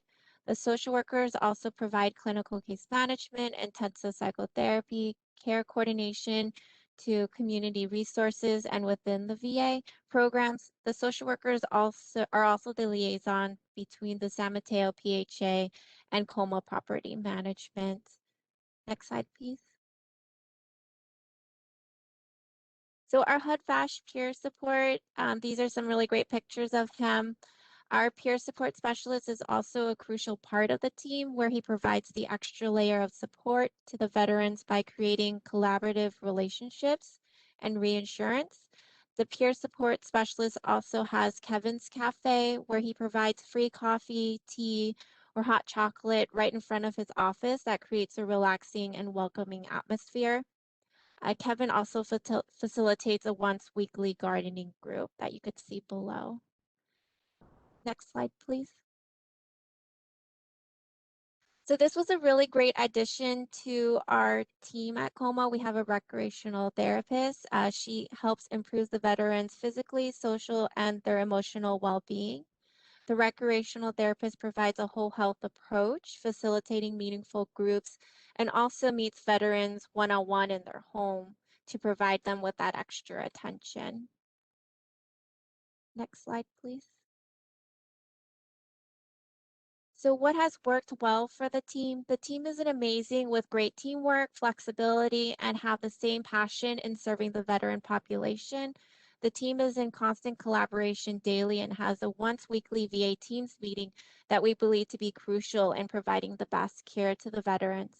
In this meeting, we discuss all veteran concerns to coordinate best care plans. Also, the geriatrician, psych NP, and nurse can immediately meet with the veteran after our meeting to provide appropriate care and referrals. This also allows the social workers to follow up to ensure the veteran's referral is in place and appointments are set with transportation established by either the peer support or the community agency. Next slide, please. What challenges have we experienced? So there have been a few challenges with the team continues to learn, grow, and explore and find resources to aid us. Property management on site is a continued challenge in regards to the lack of mental health and substance use education and experience with the homeless veteran population, where boundaries with veterans are blurred. Rigid rules of tough love are enforced, wanting to know every detail about veterans, where it becomes perceived as withholding information, but the team follows the HIPAA guidelines, and the high expectations that the social workers can curtail any situation immediately. The team has effortlessly provided redirection, education, and continues to set realistic expectations. Since Coma is in more of a suburban area, transportation is not readily accessible. With veterans with mobility impairment, will have more of a challenge to utilize public transportation, which is about a 10 to 15-minute walk. Many of the veterans at Coma are medically complex with acute mental health, substance use, and declined cognition with lack of family support, which bring a high burden of care needs. With the complexity brings another challenging of transferring Medi-Cal benefits when coming from a different county, which puts a delay in services such as IHSS, which is in-home support services. A veteran would need to reside in San Mateo County for at least 30 days in order to state residency and begin the process of switching or applying for Medi-Cal services, which then can take within 3 to 6 months. And then also with IHSS, providers are really challenging to secure during this pandemic. Next slide, please. So this is a fantastic thing. In San Mateo County, veterans are difficult, and that was one of our challenges, was that they couldn't really walk to public transportation because it took 10 to 15 minutes. This has been a long project that Dr. Fabini and the rest of the VA team really worked on, and we were really excited that starting in May, we were able to get the VA shuttle bus to stop in front of Coma about 8 times, where it brings veterans to Fort Miley, and it also brings veterans to the San Bruno CBOC. All they have to do is call the appointment line 24 hours in advance to let them know that they need a ride. They have to show their appointment or a letter from Paul and Dr. Fabini, and they would be able to take the shuttle. Next slide, please. So I'm going to talk about a case study here for one of our veterans. He was here when we first started the program. He's 71 years old, Vietnam era combat vet, history of myocardial infarction, hip fracture, foot ulcers, type 2 diabetes that's not controlled. He had both of his feet amputated, hypertension, vision loss, urinary incontinence, impaired mobility, using a wheelchair, cane, and walker. He says that, out in the community, he's been falling at least twice a week. Smokes almost a pack a day, drinks daily. He relapsed on meth. He described having nightmares due to his experience in Vietnam. At times when he's drinking, he will have delusions. He receives some supplemental security income, comes by the office to report he's hungry and needs to. First time I met him, he came by to my office. He said that he's hungry and needs to ride to the grocery store. Simply a veteran who had very minimal engagement with the VA, even when he got out. He just kind of fallen through the cracks. And at times he was at medical respite for several months too. Next slide, please. So after 6 months of intensive case management, identifying the barriers to care, and just working with this veteran daily, getting him to take his medications, explain to him why it's for, ensuring that he got his blood sugar under control. Slowly but surely, he started feeling well. The incontinence subsided. His wound eventually healed. His thought process became clearer. He stopped using substances. He's gained weight. We were able to get him, and now at this point, he's looking into walking again and getting physical therapy. And arranging appointments for him and being there for him at any time that he needs it. So, so this just goes to show that with intensive case management and just seeing the veteran progress through the different stages and being there for them and helping them with their treatment goals is one of the roles of a HUD-VASH nurse here in Colma. And that's it. Next slide, please.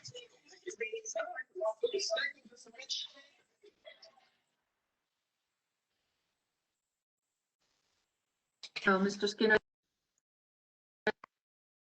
you can go to the next slide. Thanks. So my name is Anna O, and I am a postdoctoral fellow. I'm a nurse PhD researcher in the VA Quality Scholars Program, and I joined the Colma team to perform an evaluation using quality improvement tools and methods. And so I'll briefly talk about the evaluation portion of our presentation and the needs assessment that I performed as we launched. Next slide.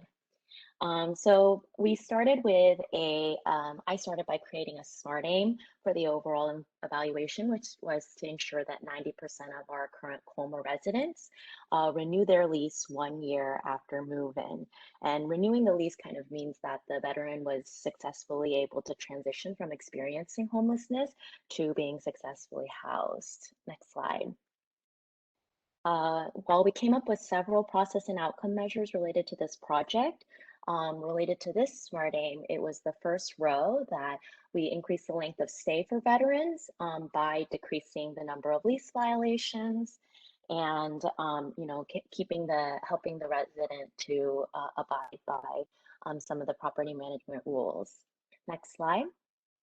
And that kind of, when we broke that down, we realized that we needed to identify and match their physical, mental health, and functional needs to the appropriate services and supports. And by doing that, we can then identify the gaps and then improve the current program and perhaps the overall delivery system. Next slide.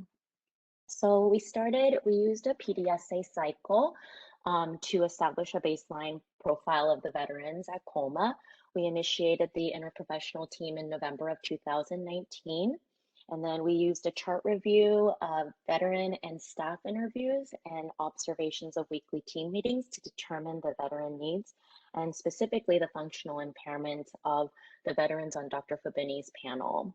And then to determine what services they were the veterans were referred to.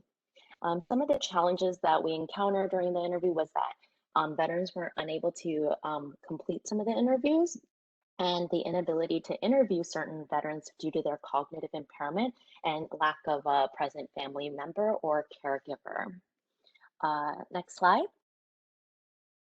Here we present the baseline characteristics of the veterans at Colma, with the first column of being all of the veterans who receive HUD-VASH support and the second column specifically of Dr. Fabini's panel.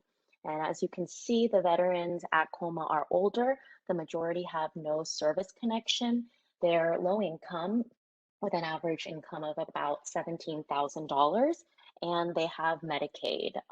Almost half of them are on Medicaid. And then 6 months after we initiated Colma, we had about almost a third of the veterans on Dr. Fabini's panel were receiving support through IHSS or were in the process of acquiring it. Next slide. And then here we have a list of the most common medical and mental health problems that we encountered through the chart review. And then next slide. And then we organized the veteran needs identified by the staff and documented in the chart in a Pareto chart, a tool that we use in quality improvement. And as you can see here, next slide, medical needs were the most common. And then next were actually needs that we identified as instrumental activities of daily living. So these needs were like needing help with housekeeping, issues with transportation, and needing support to go shopping. Next slide. And then since the veterans are technically supposed to be able to live independently at Coma, we expected less needs with their functional activities of daily living, and that was we did find that when we performed the chart review. Next slide. So this slide, it's a really busy slide, but basically this is a process map of another quality improvement tool that we use to describe and evaluate the workflow. And this was actually part of this slide, and the evidence that I kind of produced was what informed also what the challenges that we were experiencing as a team. The key takeaways were that what really worked well was having the team on site. And so having the RN, having Paul and the social workers, then the veterans would seek out care through their weekly appointments, but also just drop in. And then that would flow up through the other providers, whether it was the psych nurse practitioner or Dr. Fabini. And then main takeaway was that the IHSS services were critical, yet the longest service delays were in acquiring these services. And barriers included a supply issue and inability to qualify for IHSS due to a high cost of share. And last, the lack of perception of the veterans' need for the services versus the team's assessment of what was needed to help keep property management happy and help maintain housing. Next slide. And so at 1 year, we were able to renew all of the leases for the veterans that were at Coma. We really appreciate all of the interest in Coma Veterans Village, even through this opportunity to present our team. And we continue to share our findings with other interested parties. And now I will hand off to Colin, our informatics fellow. Hi, all. I'm Colin. I'm an internal medicine. Before you get started, I just want to give you like a 5-minute limit. Okay, perfect. Yeah, no, I'm going to be very short. All right. So I'm an internal medicine trained clinical informatics fellow over at UCSF, who primarily works within the San Francisco VA healthcare system. As part of my fellowship, I am being trained in how to use large databases, and I wanted to work with Coma in order to learn how to pull data from those large databases and then use that data to evaluate the program. Our initial goal had been to compare care delivery at the Coma's Veterans Village with its on-site care model, primary care model, versus usual clinic-based primary care. Unfortunately, the size of the PAC team at Coma precluded a large-scale analysis, just not enough patients in order to see a statistically significant difference. But as other VA sites, such as West LA, look to implement similar programs, this will increase the population size, allowing for quantitative analysis using CDW tools. The outcomes that we hope to investigate using the corporate data warehouse include primary care utilization, outpatient specialty care utilization, ED and inpatient utilization, including both services provided within the VA and through the Office of Community Care, and the provisioning of preventive services such as vaccinations and age-appropriate cancer screening. Go forward, we hope to continue fostering collaboration with other clinical sites and are very excited to hear about all of the efforts going on at West LA. Next slide, please.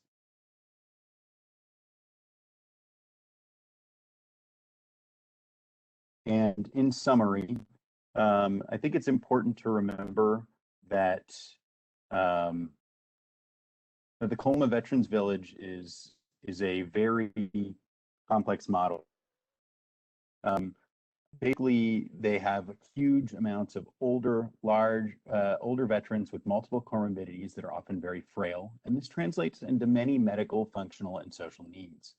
The Coma Veterans Village model of care is the San Francisco VA healthcare system's answer to the challenging question of how to provide high-quality care to such a complex population. It emphasizes teamwork, and through this creates team cohesion, which promotes high job satisfaction for team members. The COMA model works well because of effective communication, interdisciplinary collaboration, its inherent flexibility, supportive leadership, and above all, the team's commitment to high quality veteran care. Thank you very much for having us, and we welcome any questions that the audience has.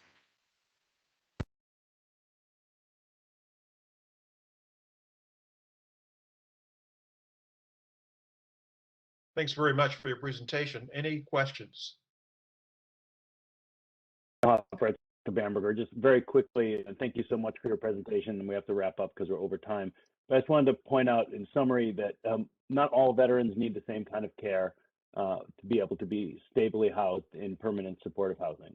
And what I was hoping by this presentation, I think you all get a sense, is we developed different opportunities at the West LA campus, having a diversity of housing intensity, services intensity, housing types, and so on, so that all veterans can have a decent place to live for the remainder of their life, and that they can, as they get to the end of their life, also die at home and in dignity, with dignity, as this program has shown. So I look forward to further conversations with the VCOEB and the leadership at West LA to try to develop a similar kind of program on the campus of West LA. And I know we have to move on, but if there are any other questions that people have, feel free.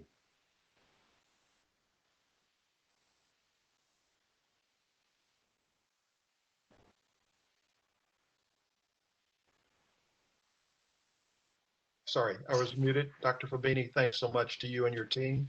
We really appreciate this information, and congratulations on the successes that you're having. Oh, thank you very much. Thanks for having us. We hope to be able to collaborate. Absolutely. Great. Thank you. Thank you. Okay, next up we have Mr. Van Sleeve, who's the Chief Finance and Administration Officer for Hope of the Valley Rescue Mission. And you have about 20 minutes or so, sir. Well, first of all, I'll make our presentation as quick as possible. I want to respect your time. And before anything, thank you everyone on this call who has served.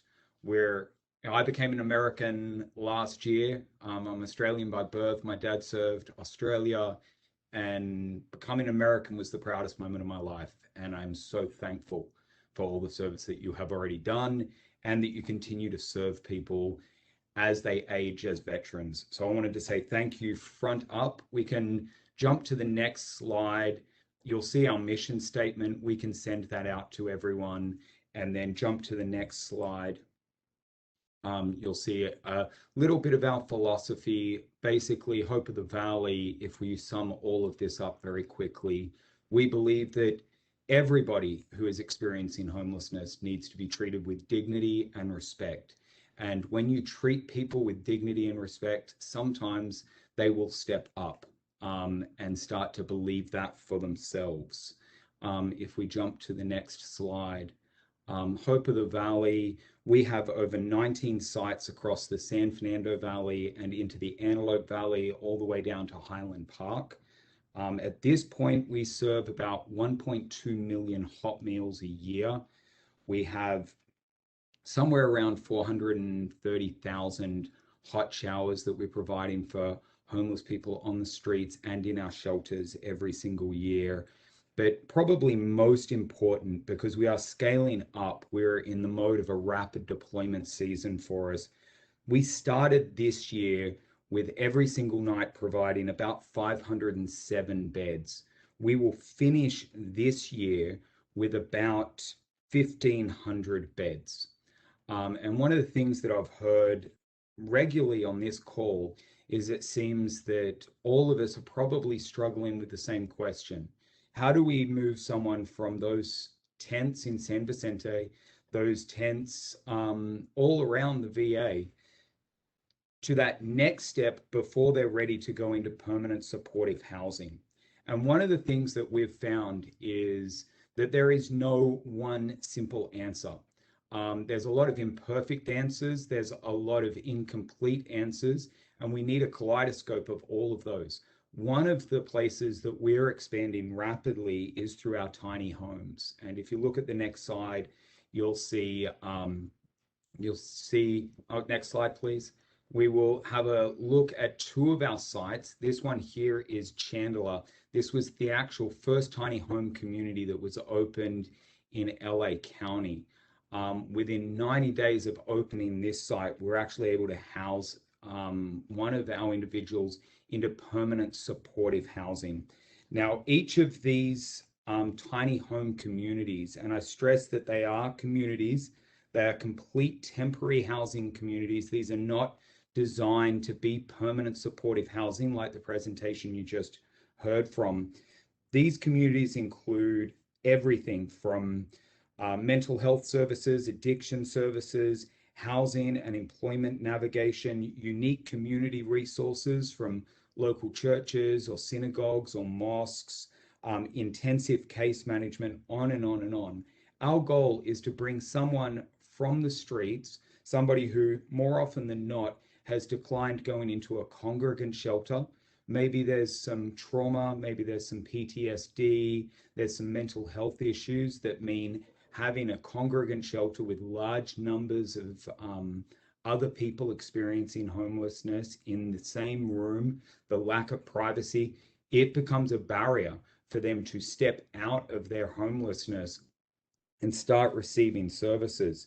So we target that population specifically. And that's one of the reasons why I think the tiny home solution might be a unique weapon in your arsenal to address homelessness, because that locking door is going to give each and every one of your guests coming into the tiny home that sense of privacy, that sense of control, that sense of independence that the congregant shelters just do not.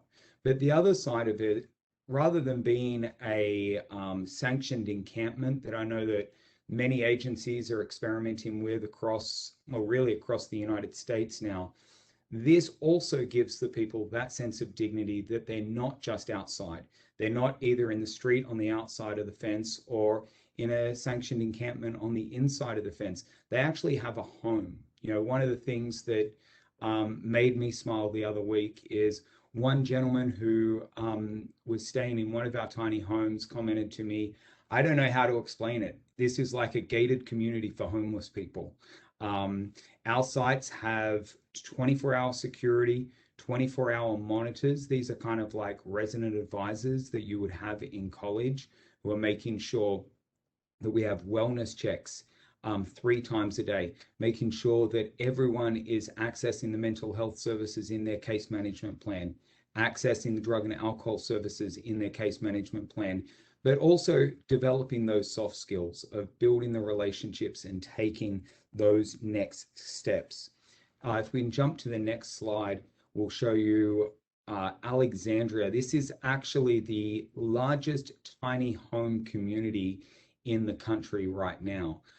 We are in the process of opening one that's a little bit larger in the Arroyo Seco area, just off the historic 110. Now, what is really exciting about these sites is the rapid deployment.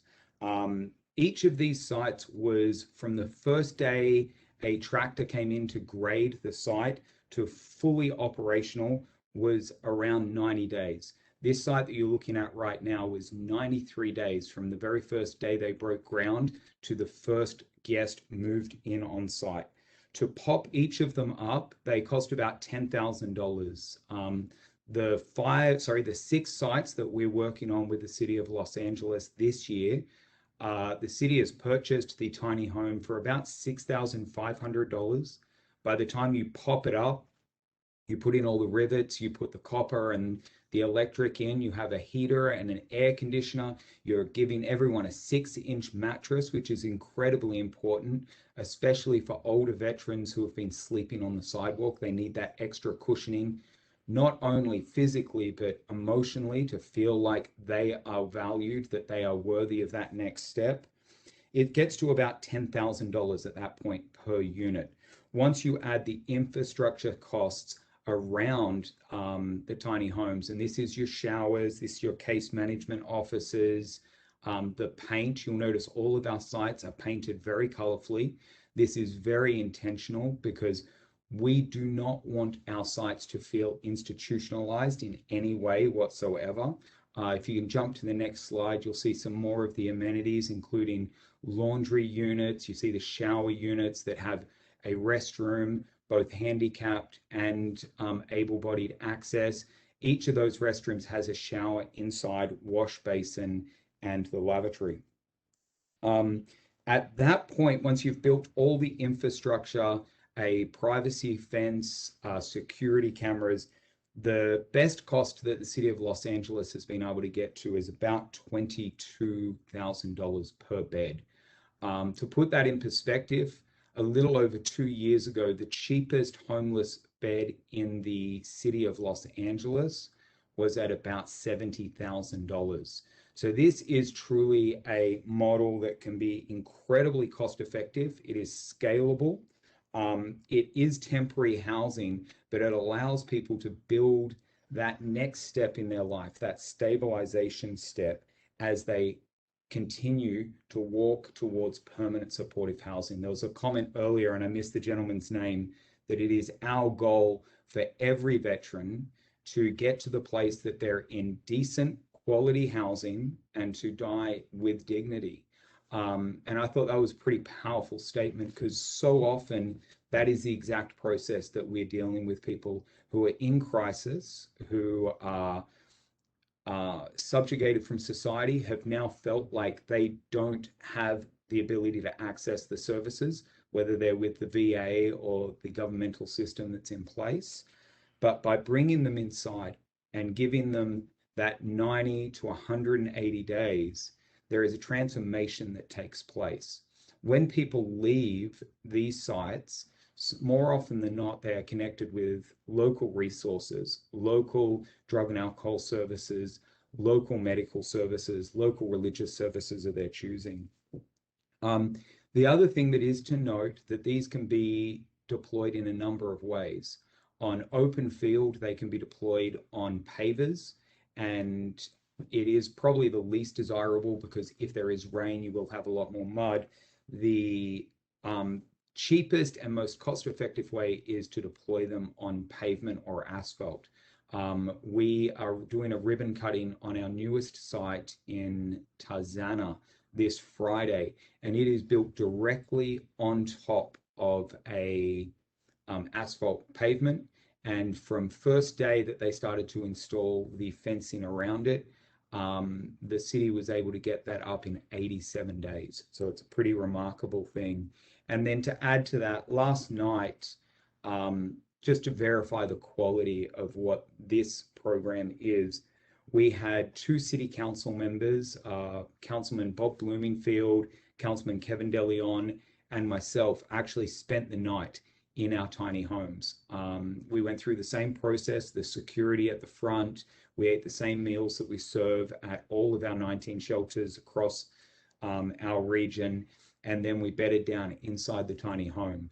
Now, yesterday was pretty hot in the valley. It got up to about 102.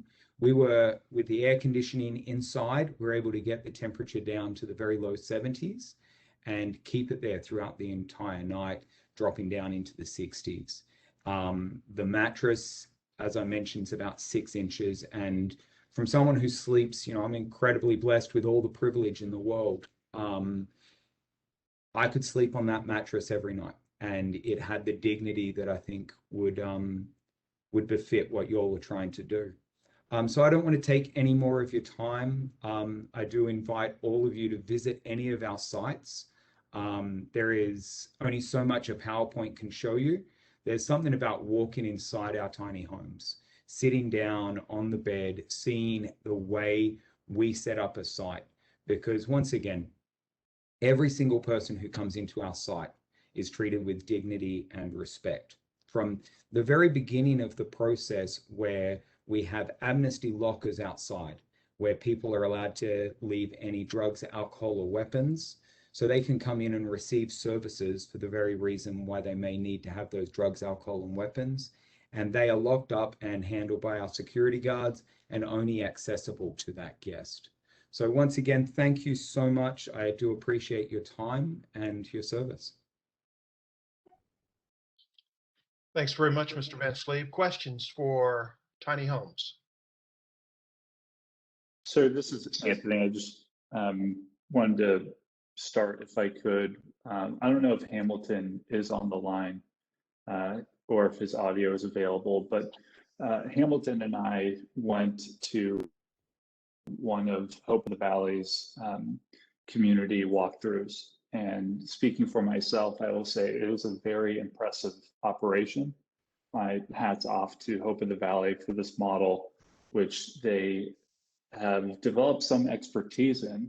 You know, now what, on your fourth or fifth project in the city of LA, as far as I know, Hope of the Valley is the only service provider doing tiny homes. Is that true, Ron? There is Urban Alchemy started last week, their first tiny home project. We are supporting them. They are doing a 30-bed facility at this moment.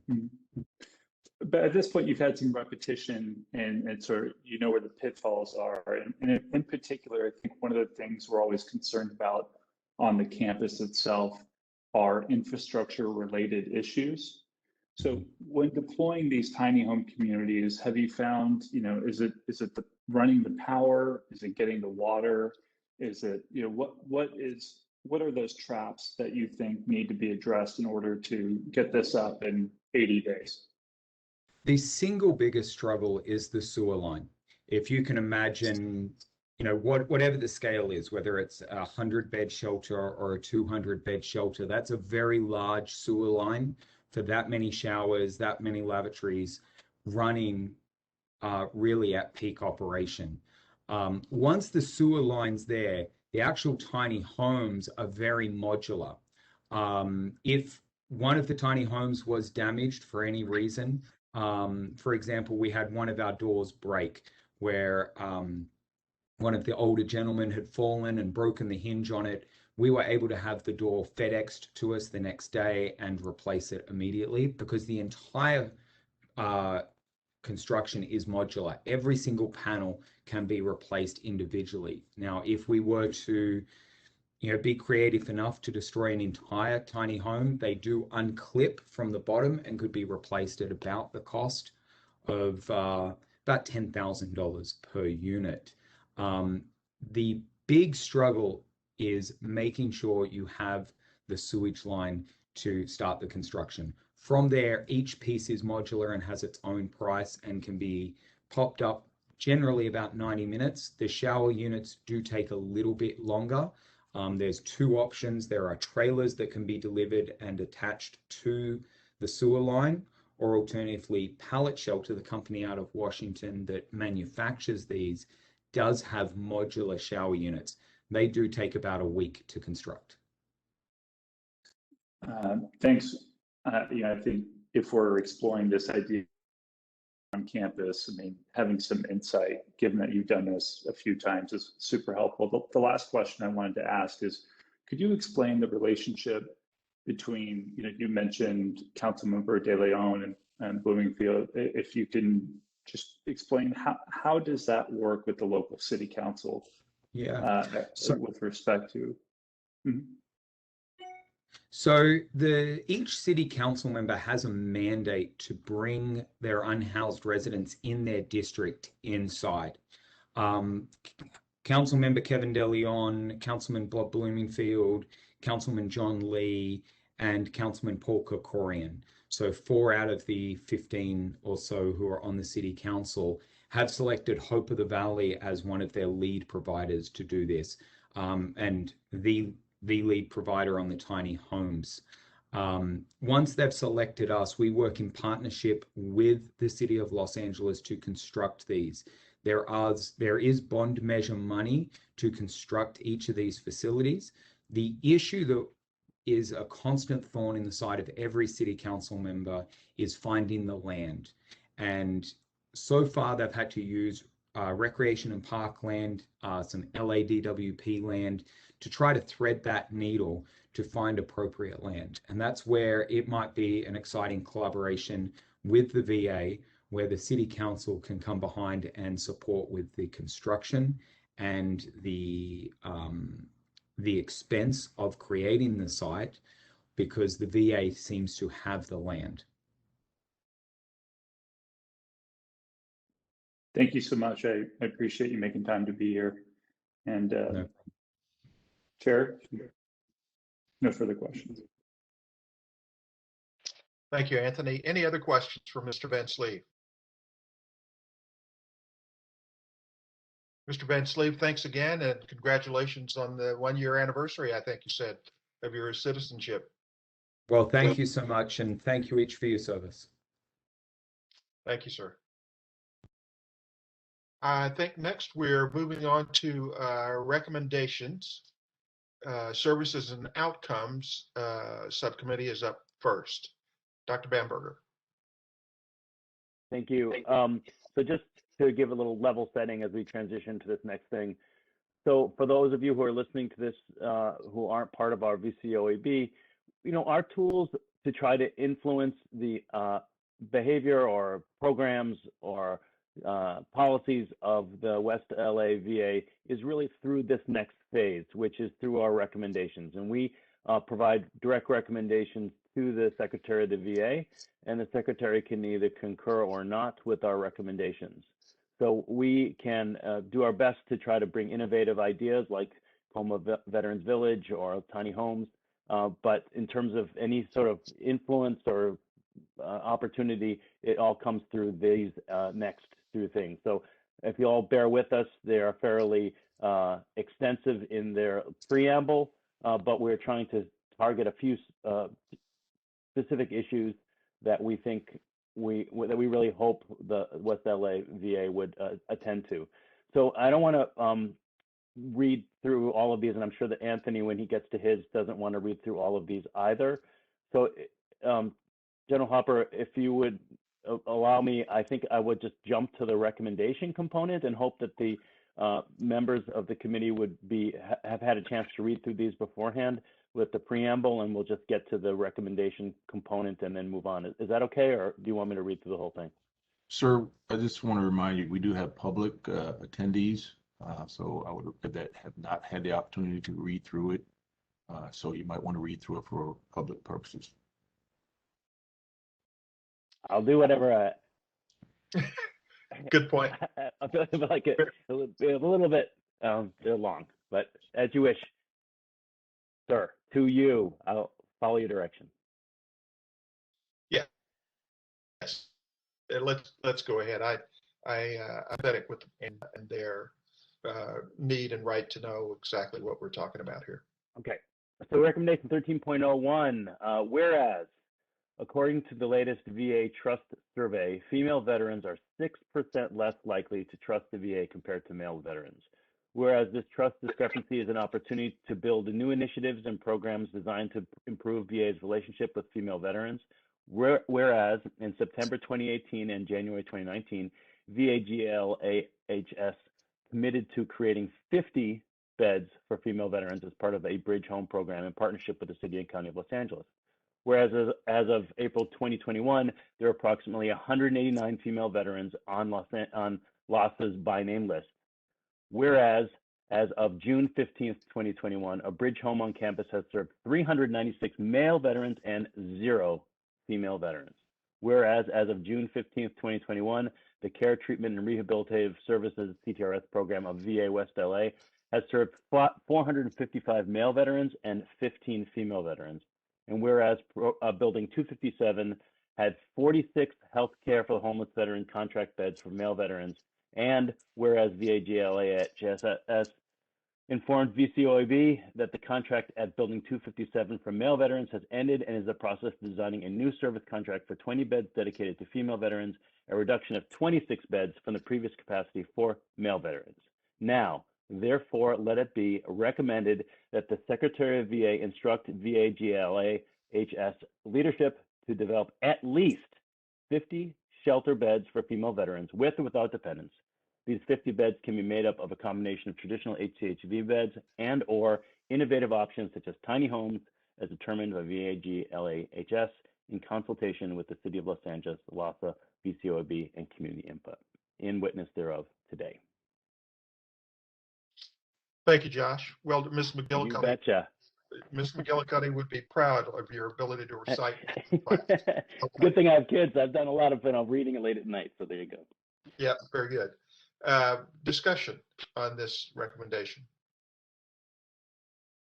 Yeah, this is Anthony. I just wanted to point out maybe a typo or mistake.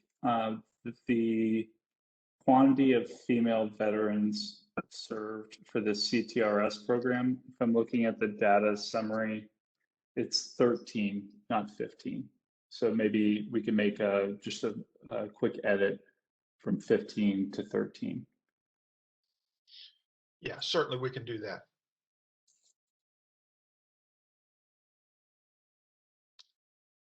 Do we have a motion? Yes, Sarah Serrano here moves to make a vote. Good. Okay, Sarah, thank you very much. A second? Mark Wellish, I second. Thank you, Mark. Any further discussion?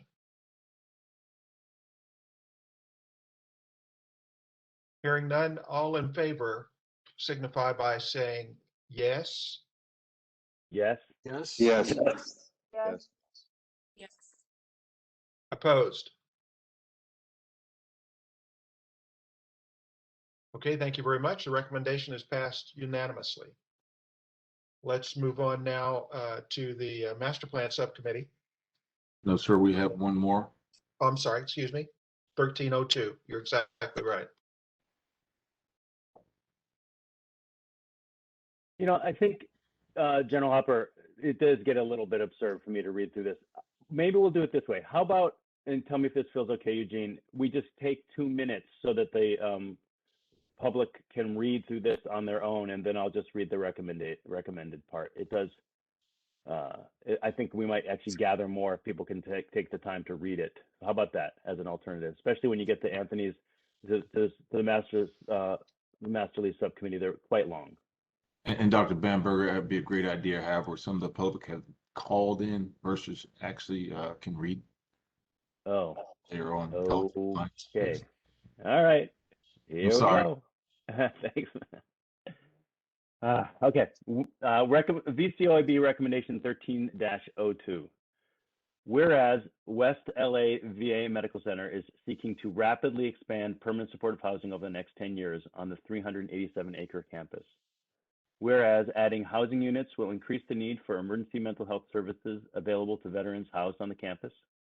Whereas a VA pilot program at the Long Beach VA healthcare system began in September of 2018, which is referred to as the Veterans Mental Health Evaluation Team, Veterans Mental Evaluation Team, VMET, mirrored the success of LASD MET and LAPD SMART units by partnering a licensed clinical social worker with a sworn peace officer to co-respond together to crisis when called upon by law enforcement agencies. Whereas the VMET team handled 832 calls for service in 2018 and 1,034 calls for service in 2019. It is credited with 66 active interventions of suicidal activities and housing 3 chronically homeless veterans with no use of force in any of their contexts. Whereas today the LASD MET triage desk deploys a MET unit and automatically notifies the VA Police Department VMET when a 911 level call is received regarding a veteran's experiencing a mental health crisis. Whereas if a VMET is established at the West LA VA campus, it will create the ability to stand up a task force which will lead to cross collaboration with other law enforcement and related agencies to include data sharing. And whereas establishing a VMET would help VA align with local suicide prevention efforts to create mental health law enforcement collaborative and multi-tiered crisis response.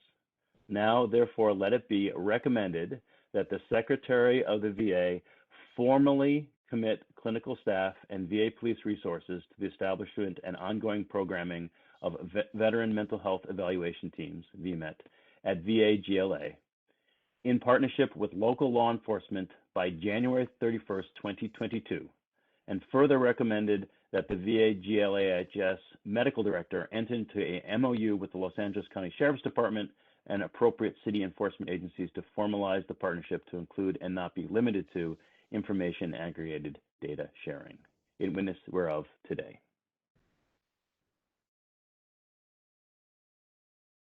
Thanks, Dr. Bamberger. Any questions, comments on recommendation 13-02? I just want to say one quick thing around data around homelessness. Overall, as you all know, the number of homeless veterans who've died due to the direct effect of COVID is significantly less than the number of homeless veterans who've died from either overdose or suicide over this past year. And I think this is an extremely timely and important intervention to try to keep all of our veterans alive long enough so that they can become housed.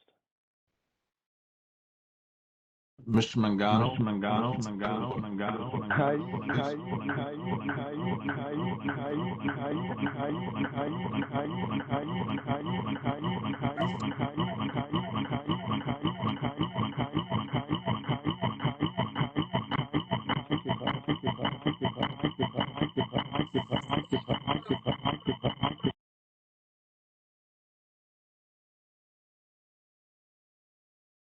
Okay, that was interesting.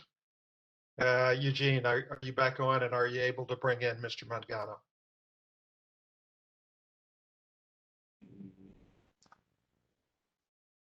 I think I lost Mr. Mangano, sir. I had him there for a second. I think he just got transported to Mars or something. I don't know what happened there. I think he hung up, sir. Okay. All right, let's go back to discussion on recommendation 13-02.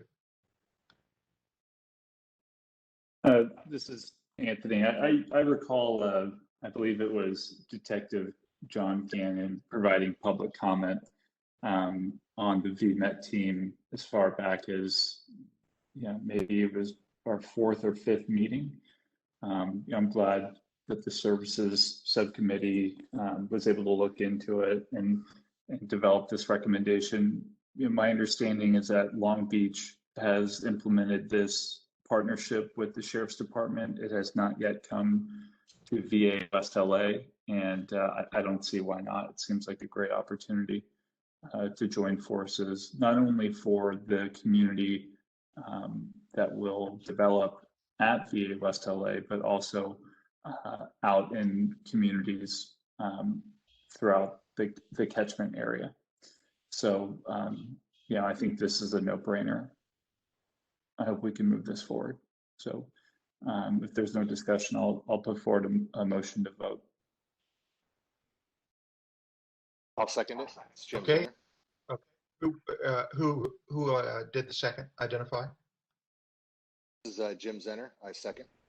Okay, Jim, thank you very much. Any further discussion? Hearing none, all in favor say aye. Aye. Aye. Aye. Opposed? Anyone opposed?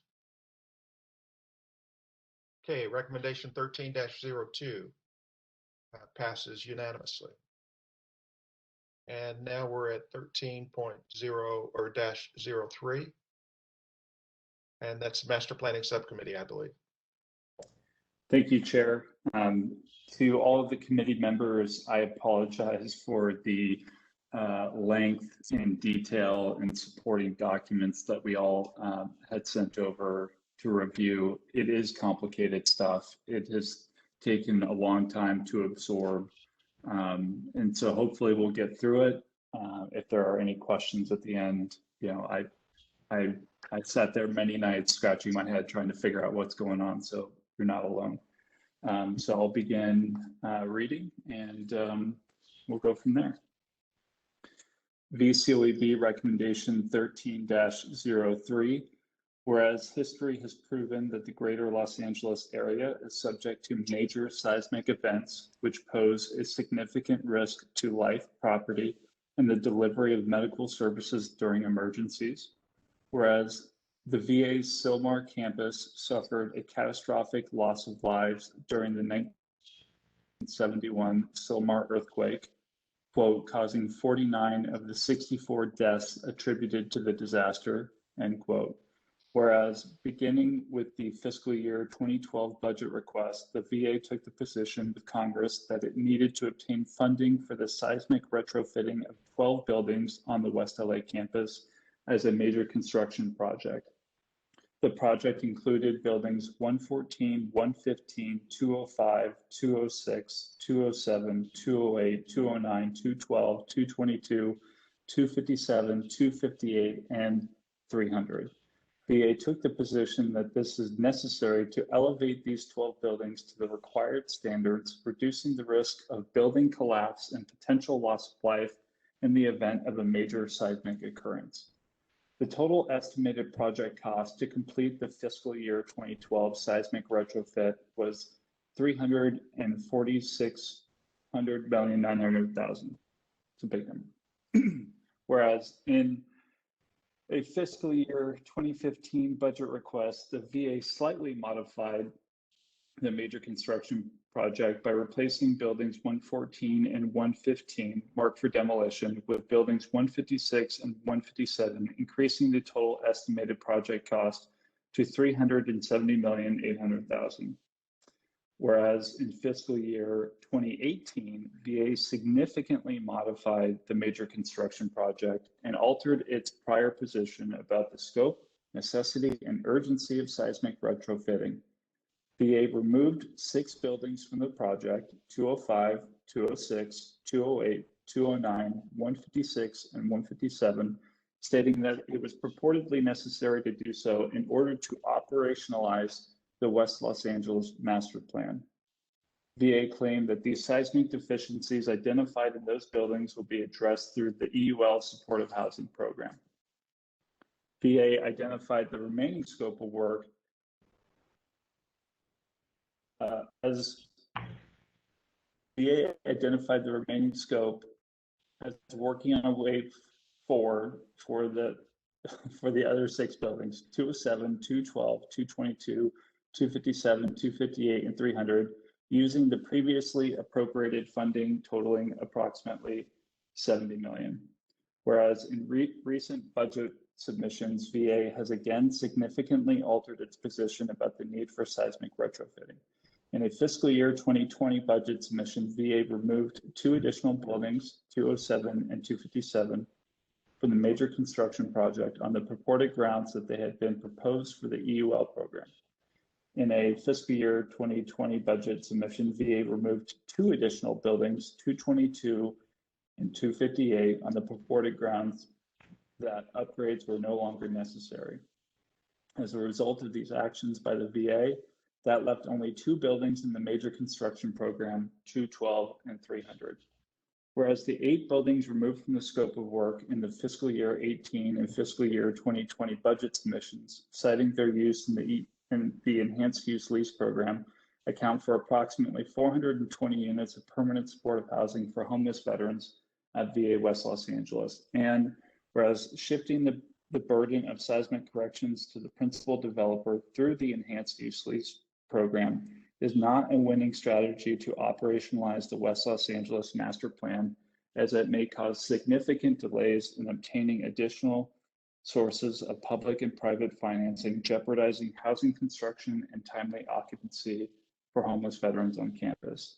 Now, therefore, let it be recommended that the Secretary of Veterans Affairs reopen the West Los Angeles, California seismic corrections to 12 buildings major construction program and include seismic corrections to all buildings slated for permanent supportive housing in the fiscal year 2023 VA budget submission, and ensure that costs associated with doing so are reflected in the total estimated project cost.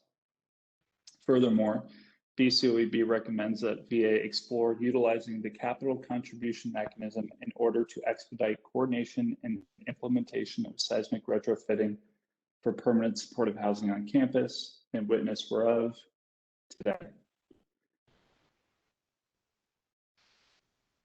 I realize that that was very extensive, and some people might be a little lost, but essentially what happened is that we started with a major construction program of 12 buildings. And over the course of time, it got whittled down to 2, possibly 3 buildings. In looking at the budget submissions, I was a little confused because it mentioned that building 209 was removed from the scope of work. I'm not entirely sure that's accurate, but let's, for the sake of argument, say that it is accurate. We have many buildings that are slated for permanent supportive housing that require seismic retrofitting. The principal developer has to go out and obtain financing for the design and construction of these buildings in order to make them habitable by human beings. And I think as we saw in Miami, this idea of, seismic retrofitting in Los Angeles and earthquakes, VA deferred maintenance on these properties for decades. And to shift the cost to the principal developer, can they do it? I'm sure they can, but I think it's a gamble in the sense, will the principal developer, will they be able to raise the money to do the seismic retrofitting? In the case of 207, 205, and 208, it appears that they've done so. However, that's not a guarantee that they'll be able to do it moving forward. And so I think if VA wants to guarantee that these units will be built, VA should pay for the seismic retrofitting. How they do it, it's difficult to say. Perhaps the capital contribution mechanism is a way to do that. Maybe there's another method that we're not aware of. I think for the purposes of the Federal Advisory Committee, we just need to put our finger on this issue that we live in Los Angeles, earthquakes happen, and this seismic retrofit is a real issue, and let VA figure out how to implement it. So I'll just leave it at that. Okay, Anthony, thanks. Discussion, and I will start with one question. So in the early update today from GLA, we talked again about turnover ready. So does seismic retrofit fit in the category of making a property building turnover ready? That's a great question. I think that ties into our next recommendation. The breakdown that we've seen was 67 million for turnover costs, but my reading of the matrix was that it did not include seismic corrections, because currently VA's position is to defer those costs to the principal developer. And so I don't think that those are accounted for in VA's estimates. Does that answer the question? I think so. General Hopper, this is Rob. I Yes. also agree with Anthony's reading. I mean, I was looking carefully at the slides, and as I looked at their turnover definition, it doesn't include seismic costs. I should add, I also did go back and look at the original RFQ, and when VA went out to developers and asked for solicitations, they took the position with the developers that seismic retrofitting would be the type of thing they'd have to take on. And in fact, in the original RFQ, they flagged the fact that 207 would need seismic retrofitting. So I think the VA can fairly take the position this is a burden they want to push onto the developers. But I think the recommendation that we're offering the full committee is a pragmatic one that basically says, whether you can fairly take it as a contractual matter is a different question than if we want to get housing built urgently. What do we want to do to facilitate it? Okay, that makes sense. Thanks, Rob, and thanks, Anthony.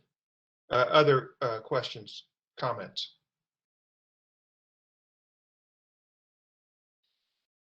The only other thing I would add is that, again, the question of 209, I think is interesting. My understanding, my recollection is that VA did perform the seismic retrofit for building 209, but these budget submissions it doesn't appear to be the case. So, I just want to throw that out there, that it's not clear as to whether or not VA had done seismic retrofitting for permanent supportive housing in the past.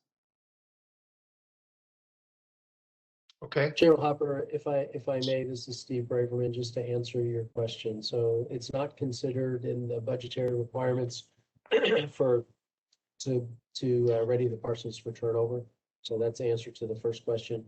And the answer, I think, to Anthony's question most recently, yes, there was seismic retrofitting to 209. That was done when originally that building was supposed to be used for healthcare purposes. That building was then turned over later after that decision was made to use that and jumpstart this program as the EUL program. So it was not done to turn over for EUL purposes. It was done for healthcare purposes, and then it was remissioned. Over. Okay, thank you, Dr. Braverman. That's helpful. Other questions or comments?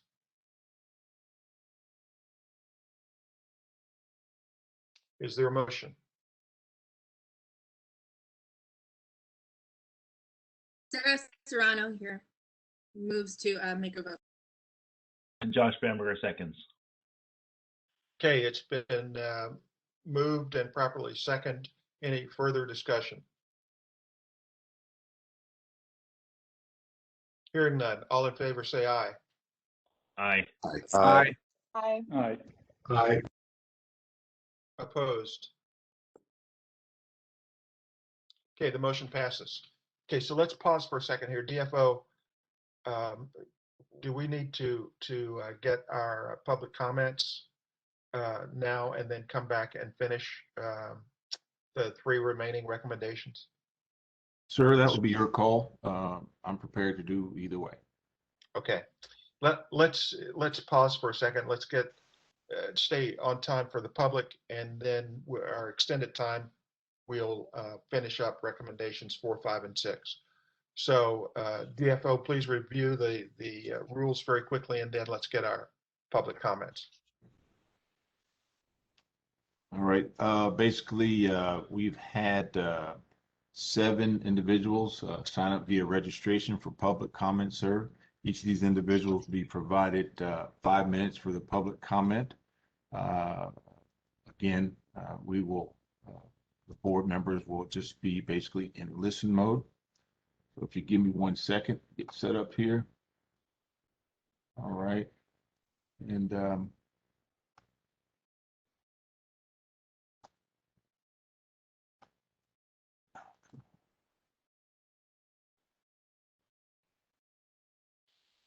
wouldn't you know it? There we go.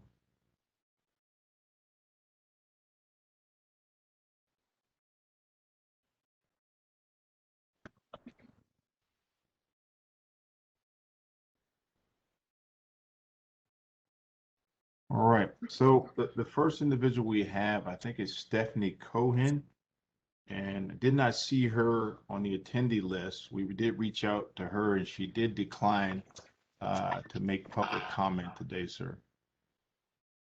Okay.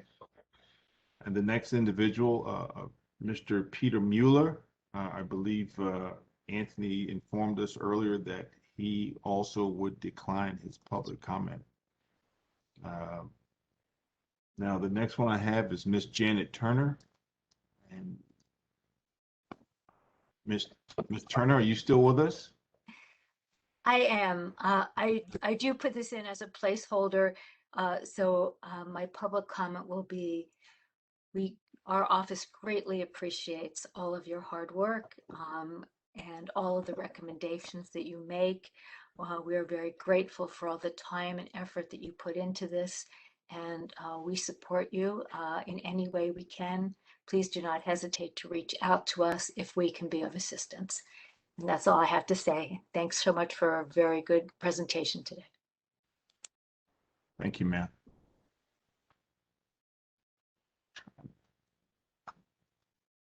Oh, I didn't want to do that.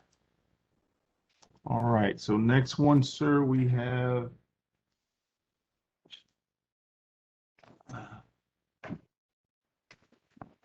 Mr. Robert Reynolds. Mr. Reynolds, are you on the line, sir?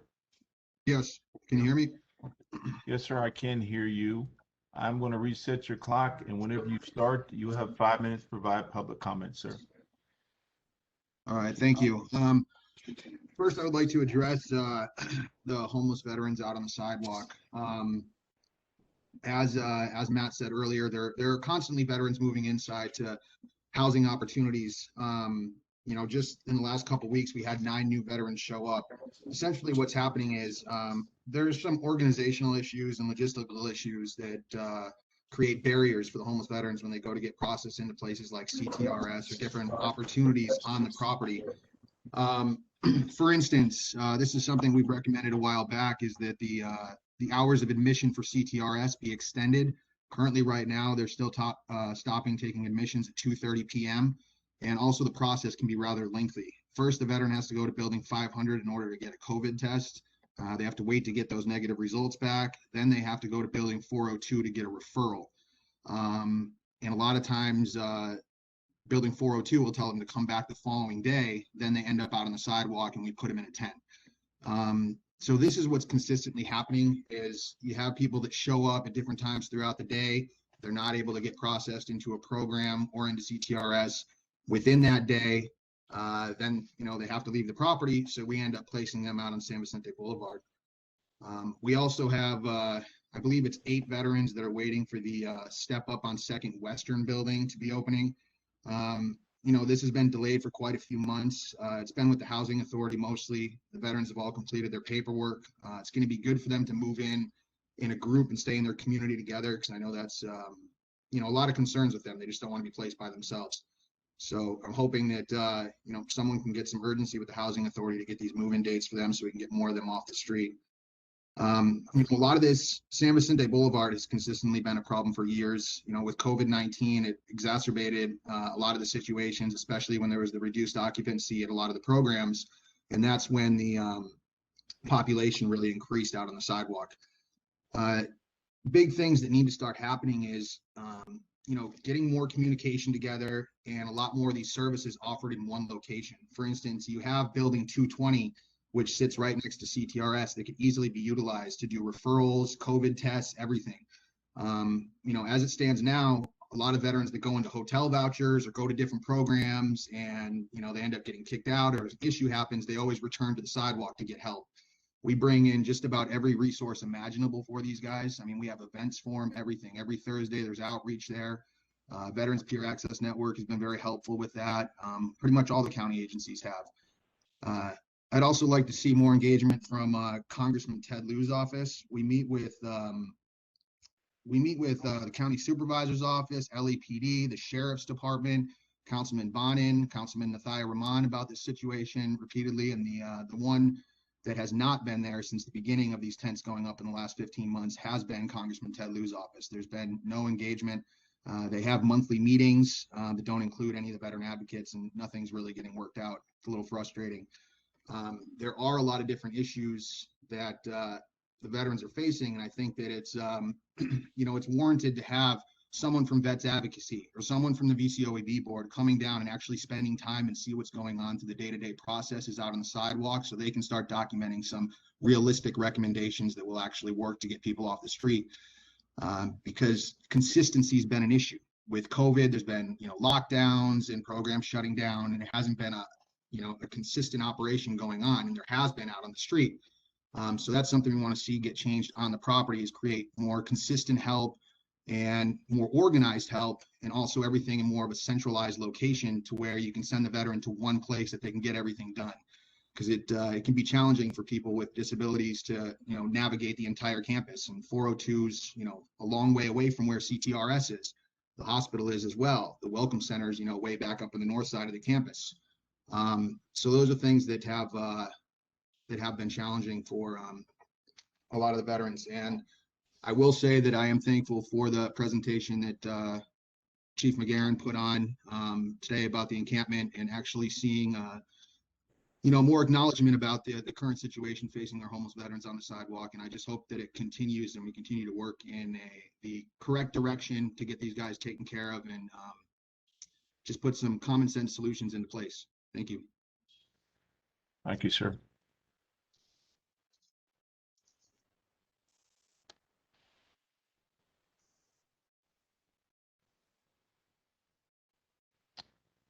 Sir, the next public comment will come from Mr. Tony DeFrancesco. Sir, are you on the line?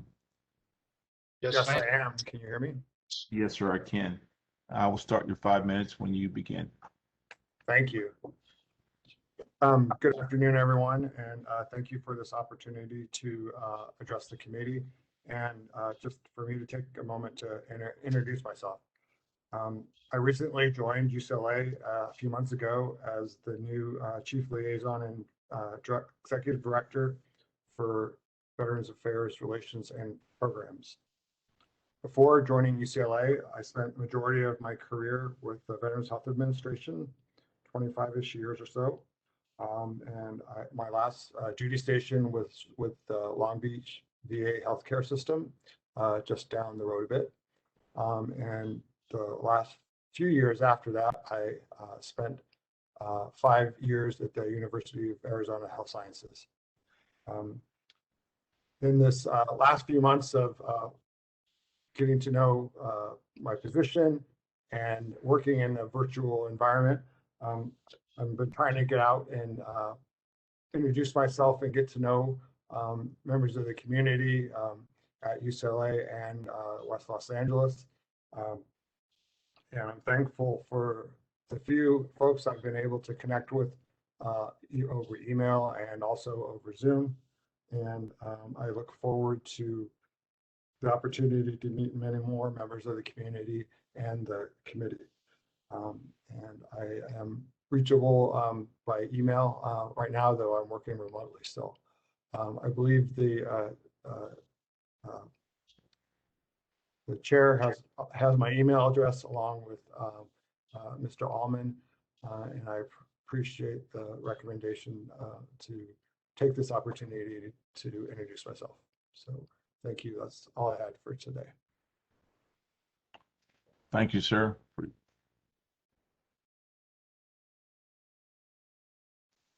All right. So, sir, the next public member we had was Angelique De Silva Williams. I noticed she was on earlier, sir. I do not see her still listed as an attendee. And then we had a Miss Caroline Kelly. I'm going to check the call-in line, sir, and see if she's on one of those lines. Okay. Hello, this is Eugene Skinner with the VCOEB. Who's on this call-in line, please? Okay, no response on that line, sir. Good afternoon, this is Eugene Skinner with the VCOEB. Who's calling in on this line, please?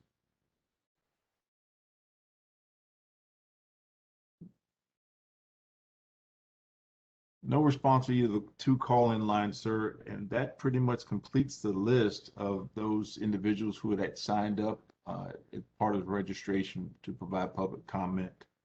We do still have a host of other public attendees. However, I have no way of knowing if they signed up for public comment or not, sir. So I'll turn it back over to you and we can go back to the recommendations.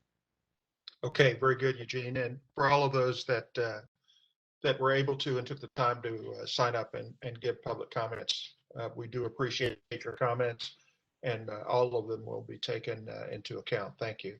And Okay. sir, if I might add, as part of the notes, that if there are those who weren't able to sign up for public comment and would like to provide public comment, they can certainly submit it, written comments via the email at veofaca@va.gov.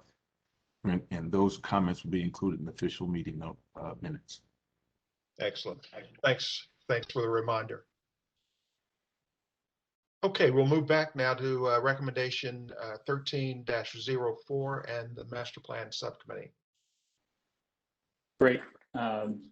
Thanks. I actually needed that break for a minute. After reading that last recommendation, the next couple will hopefully be a lot more straightforward. VCOEB recommendation 13-04, whereas on May 4th, 2021, VA Greater Los Angeles Healthcare System provided a total estimated budget of $67 million for pre-development costs to hand off buildings that have been identified as future permanent supportive housing at VA West Los Angeles. Whereas on May 20th, 2021, the West LA Veterans Collective, principal developer, expressed concern to the master plan subcommittee that timely completion of what utility improvements is required in order to avoid occupancy delays and increased project costs. Whereas on June 1st, 2021, VA Greater Los Angeles Healthcare System provided a line item estimated cost summary for pre-development infrastructure improvements, including wet utility upgrades for each phase of development. Whereas wet utility infrastructure upgrades, such as sewer and storm drain for phase 0 are estimated at $3.2 million. For phase 1, estimated at $5.4 million. For phase 2, estimated at $5.4 million. And for phase 3, estimated at $2.65 million. Whereas transportation-related projects, such as road and sidewalk improvements across all phases of development are estimated at $15 million, whereas environmental compliance projects, such as lead and asbestos abatement across all phases of development are estimated at $35 million, whereas the current cost summary reflects 6 distinct separate projects required to bring campus infrastructure into compliance with requirements to sustain 1,691 units of permanent supportive housing on campus, whereas installation of wet utility components typically require significant disruption to existing roads, sidewalks, and hardscaping, whereas incorporating transportation upgrades during the installation of new wet utilities would minimize the need for redundant construction projects, saving time and taxpayer resources. Whereas an alternative approach to campus infrastructure implementation would be to divide North Campus into 2 comprehensive spheres of planning and execution. And whereas VA's execution of the Bonsall utility backbone for dry utilities established a precedent for a holistic approach to investment and construction implementation addressing the needs of permanent supportive housing at VA West Los Angeles. Now, therefore, let it be recommended that the Secretary of Veteran Affairs reassess the current handoff strategy for addressing infrastructure deficiencies on North Campus and implement a rapid 2-phase comprehensive approach which will address both wet utility and transportation upgrades for each phase concurrently. A witness whereof today. Okay, thank you, Anthony. Any discussion, questions on recommendation 1304?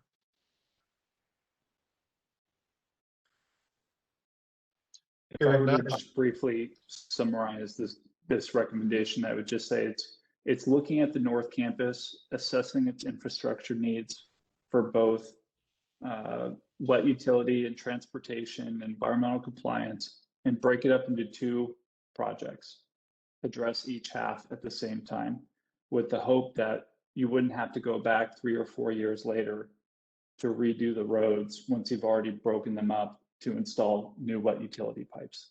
It's an attempt to be more efficient with the approach.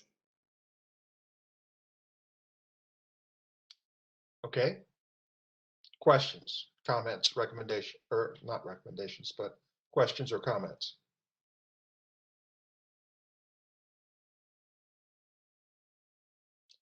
Hearing none, is there a motion on the floor? I so move. And who was that? This is Mark Wellish. I so move. Okay, thank you, Mark. Second? Sarah. Seconded. That was Sarah, right? Yeah. Okay, thank you, ma'am. It's been motioned and properly seconded. Any further discussion? All in favor, say aye. Aye. Aye. Aye. Aye. Opposed? Okay, recommendation 13-04 passes unanimously. Recommendation 13-05. Whereas the Secretary of Veterans Affairs issued a statement on May 28th, 2021 regarding the President's fiscal year 2022 budget. Whereas the Secretary identified $18 billion as part of the American Jobs Plan to address VA healthcare infrastructure needs in the fiscal year 22 budget. Whereas the fiscal year 22 budget represents a 26.8% increase in funding for major and minor construction projects at VA. Whereas the Secretary also highlighted President Biden's commitment to eliminating veterans homelessness in the fiscal year 22 budget, citing $2.2 billion in proposed discretionary spending for VA homeless programs. Whereas this reflects a 14.5% increase in the department's homelessness program. Whereas according to a March 21st, 2021 fact sheet on the American Jobs Plan issued by the White House, there is a severe shortage of affordable housing options in America. Whereas the American Jobs Plan fact sheet also states that President Biden believes we must invest in building and upgrading modern, resilient, and energy efficient homes and buildings, including our nation's schools, early learning facilities, veterans hospitals, and other federal buildings. Whereas in addition to $18 billion for VA healthcare infrastructure needs, the American Jobs Plan also invests $10 billion in the modernization, sustainability, and resilience of federal buildings, including through a bipartisan federal capital revolving fund to support investment in a major purchase, construction, or renovation of federal facilities. Whereas the master plan at VA West Los Angeles is the most ambitious project within the federal government to address veterans homelessness through the creation of 1,691 affordable housing options for veterans and their families. And whereas execution of the master plan at VA West Los Angeles is at risk of faltering without additional investment by the federal government. Now, therefore, let it be recommended that the Secretary of Veterans Affairs prioritize the master plan at VA West Los Angeles as a target for potential gains in both major and minor construction appropriation, including the American Jobs Plan spending, which will fully fund seismic corrections, infrastructure improvements, and environmental remediation to federally owned facilities required for the development of affordable housing on campus, in witness whereof today. So I would say that this recommendation piggybacks on the initial master plan recommendations. We've identified the need for seismic corrections. We've identified the need for infrastructure upgrades, and this recommendation identifies that there are considerable resources within the fiscal year 22 budget to accomplish these objectives, and we are asking the Secretary to prioritize VA West LA for consideration of those funds.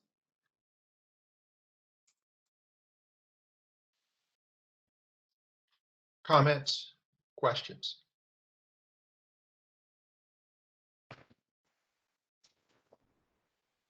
This is Hamilton. Hamilton, a timely request. Thank you, Hamilton. Yeah, I mean, great job, Anthony.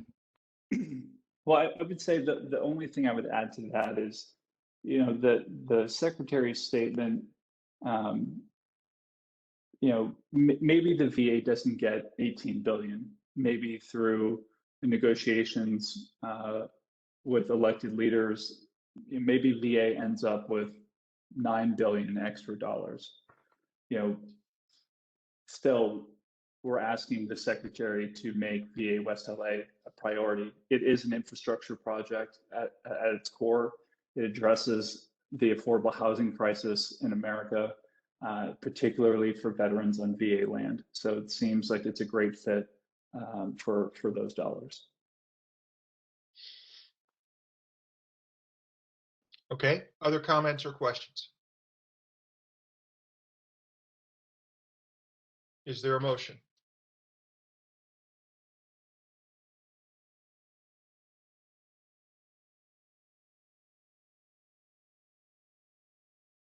Let me try that one more time. Is there a motion to approve this recommendation? Yeah, this is Jim Zenner. I motion. Thank you, Jim. Second? Hamilton Underwood, I second that motion. Thank you, sir. Any further discussion? Hearing none. All in favor say aye. Aye. Aye. Aye. Any opposed? Hearing none, recommendation 13-05 passes unanimously. 13-06. Whereas on May 21st, 2020, VCOEB adopted a recommendation to name the Grand Lawn entrance at the corner of Wilshire Boulevard and San Vicente Boulevard in honor of Carolina Winston Berry. Whereas on October 7th, 2020, VA responded to VCOEB's May 21st recommendation with a non-concur explaining, quote, only Congress may name federal buildings, including VA facilities.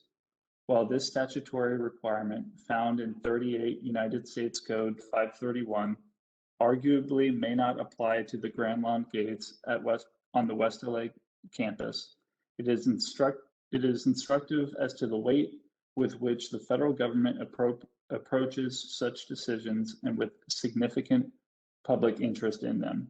For that reason, VA prefers to defer to Congress in fixing names and memorials to its structures, and when doing so, prefers to honor veterans. Whereas 38 United States Code Section 531 requirement relating to naming of department property states, except as expressly provided by law, a facility, structure, or real property of the department in a major portion, such as a wing or floor, of any such facility, structure, or real property may be named only for the geographic area in which the facility, structure, or real property is located. Whereas 38 CFR Section 38.602, subsection A, responsibility states, the Secretary is responsible for naming national cemeteries.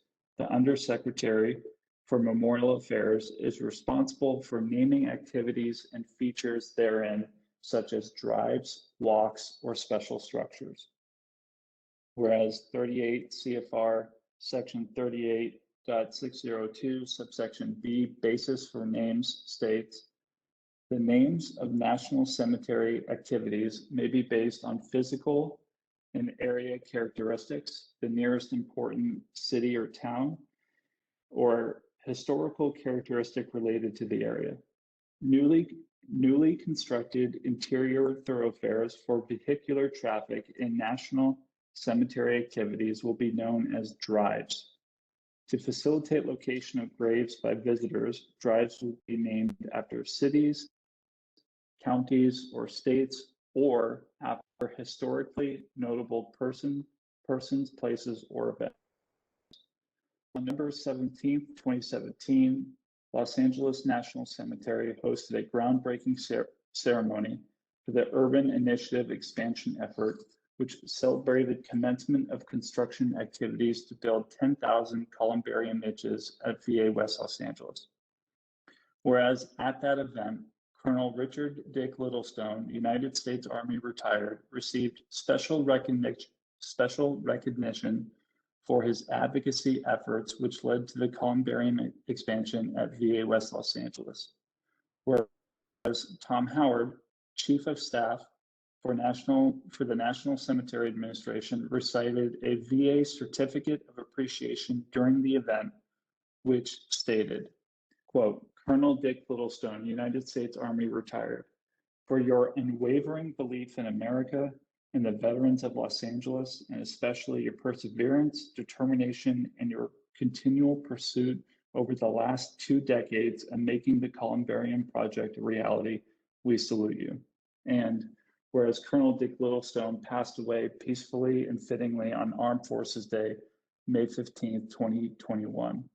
Now, therefore, let it be recommended that the Secretary of Veterans Affairs requests that the Undersecretary for Memorial Affairs name the interior thoroughfare entering the Los Angeles National Cemetery Columbarium Littlestone Drive in memory of Colonel Dick Littlestone, United States Army retired, a witness whereof today. Okay, thank you, Anthony. Go ahead. Did you have something to add? I'm sorry. Just to summarize the recommendation, we have an example where VA does have the authority to name fixtures or a thoroughfare in memory of a person, in this case, a veteran who spent 20 years advocating for the columbarium. And given that VA has this authority, as a community, I think we should honor that effort and name the street into the columbarium after Colonel Dick Littlestone. Sounds like a worthy recommendation. Any questions or comments?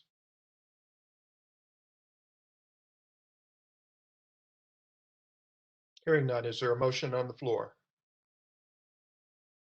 Sarah, Just I say- so moved.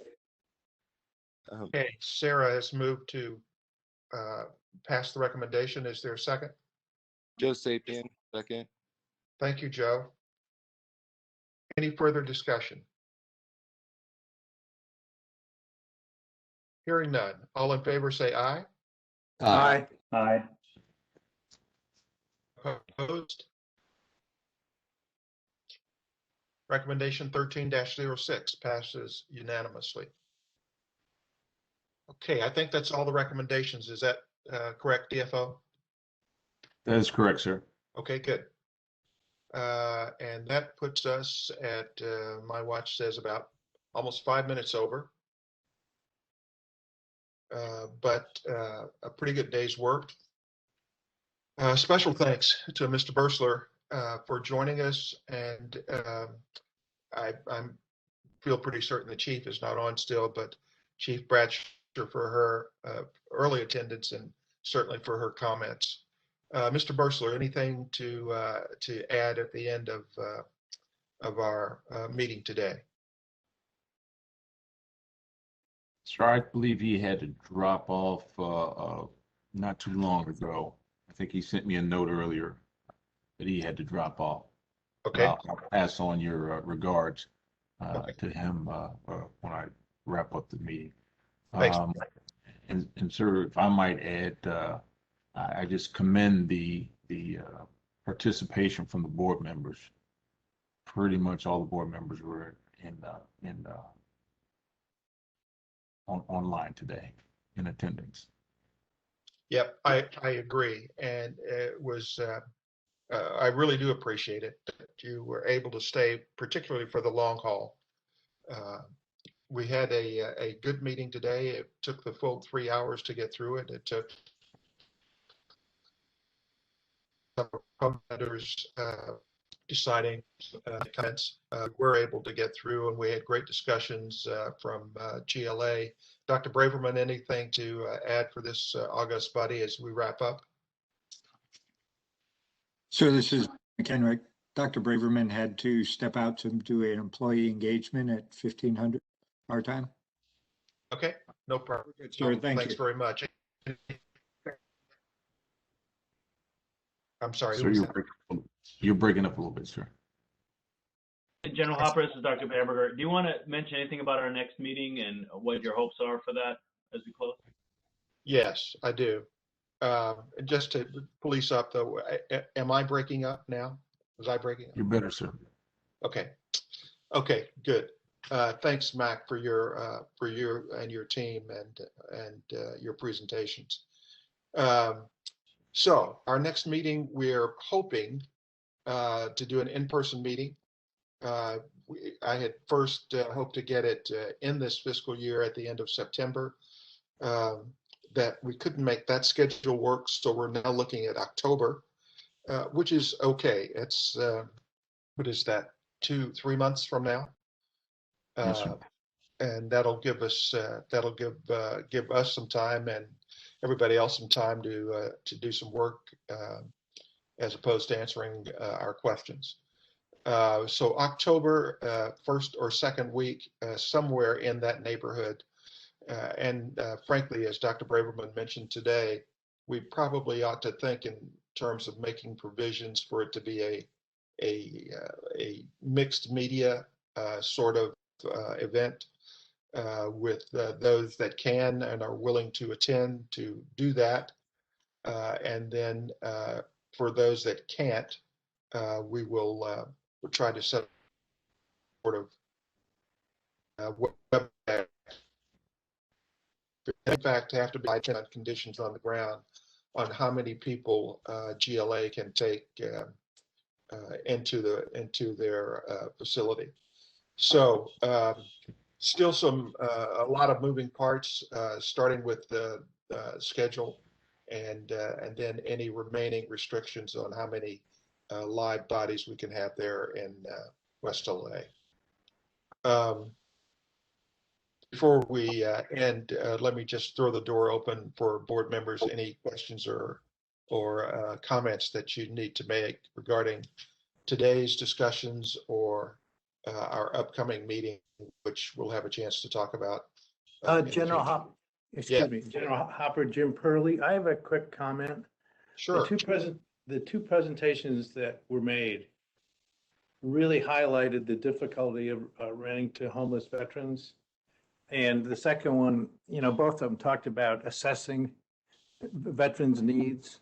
And the reason I bring this up is the VASH voucher program, where you hand a veteran a VASH voucher and then try to get them a unit. What can happen? But we were told by the VA that it's against fair housing to assess the resident. So the owner of a property like that is at the mercy of the issues the veteran might have, and that's one of the reasons that people aren't accepting these VASH vouchers. I think both presentations were excellent. We've had personal experience with this and trying to do it ourselves, and we ran into all kinds of issues. We didn't have the support that both of these programs have, and depending on the veteran, it may be necessary to be successful. So I just want to throw that out and to say that those programs are excellent. They take a lot of money. It's going to work. I think those programs would be good and worked on our site, but it also highlights the difficulty outside of the VA or outside of a system that provides the kind of support that those projects have, and then assuming that you can do more of that, then it becomes an issue of funding. A couple. Not only do you need the VASH vouchers, but you need the assurance that the services will continue to be funded. So I know it's kind of throwing a negative comment on the system, but I think it's an accurate assessment of what is needed overall to house the veterans. And I think if to the degree that we can face that and make some a kind of a difference in the overall program, it would be a nice way to go. But it really did highlight the difficulties. That's all I have. Okay, Jim, you make a great point there, and really, frankly, based upon the depth of your experience and knowledge of this entire issue, it's a very valuable input for us. I think it'll be a challenge for us to structure something like that, a good offer or a good idea, but it's certainly something that we ought to treat very seriously and see if we can't put together something that will work on, as you say, on our site. General Hopper, if I could just respond really briefly, and let's definitely have more conversations on this going forward. But what I would suggest to you is that, housing veterans in these kind of service-enriched environments within the single payer system that the VA is actually a reduction in the overall budgetary expenditure that the VA would have to do by moving these high-cost, high-using veterans into tiny homes or into enriched supportive housing would actually reduce the amount of money that the VA would have to pay over time, because they're spending so much money on unnecessary emergency department and inpatient days. So it's a really great opportunity to integrate housing into a healthcare system where the treatment is decent housing and the cost is reduced. So there's lots of opportunity going forward and lots of models around the country to prove the model. So far, we haven't seen a lot of that at the LA VA, and I really look forward to seeing more of it soon. That's a great point, Josh. The other side of that is the naysayers will say that where is the evidence? So that needs to be, I think, part of any recommendation or anything that we structure is actually what the numbers look like. What is VA paying for providing those services to a population that's spread all over this place and not made itself kind of convenient to be served. So, but again, it's an absolutely worthwhile idea. We got great examples today of how it can work. And so I think as Jim said, it's on us now to look at how to put something like that together to work within the confines of the West LA campus. Other comments?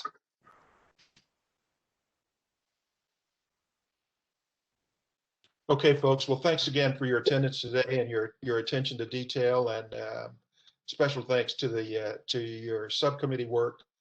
You all did great work there, and I particularly appreciate you socializing the recommendations because they were detailed recommendations and necessary, but they required some documentation. And when you look at the whole package that comes, the backup material, it's quite an impressive piece of work.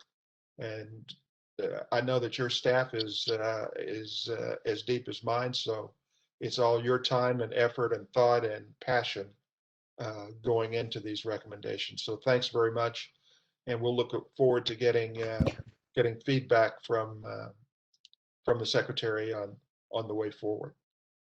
Last chance. Any other comments? Okay, great. Enjoy your afternoon there in LA, and I hope it's not too hot. Thank you for your leadership, sir. Thank you, sir. Take care.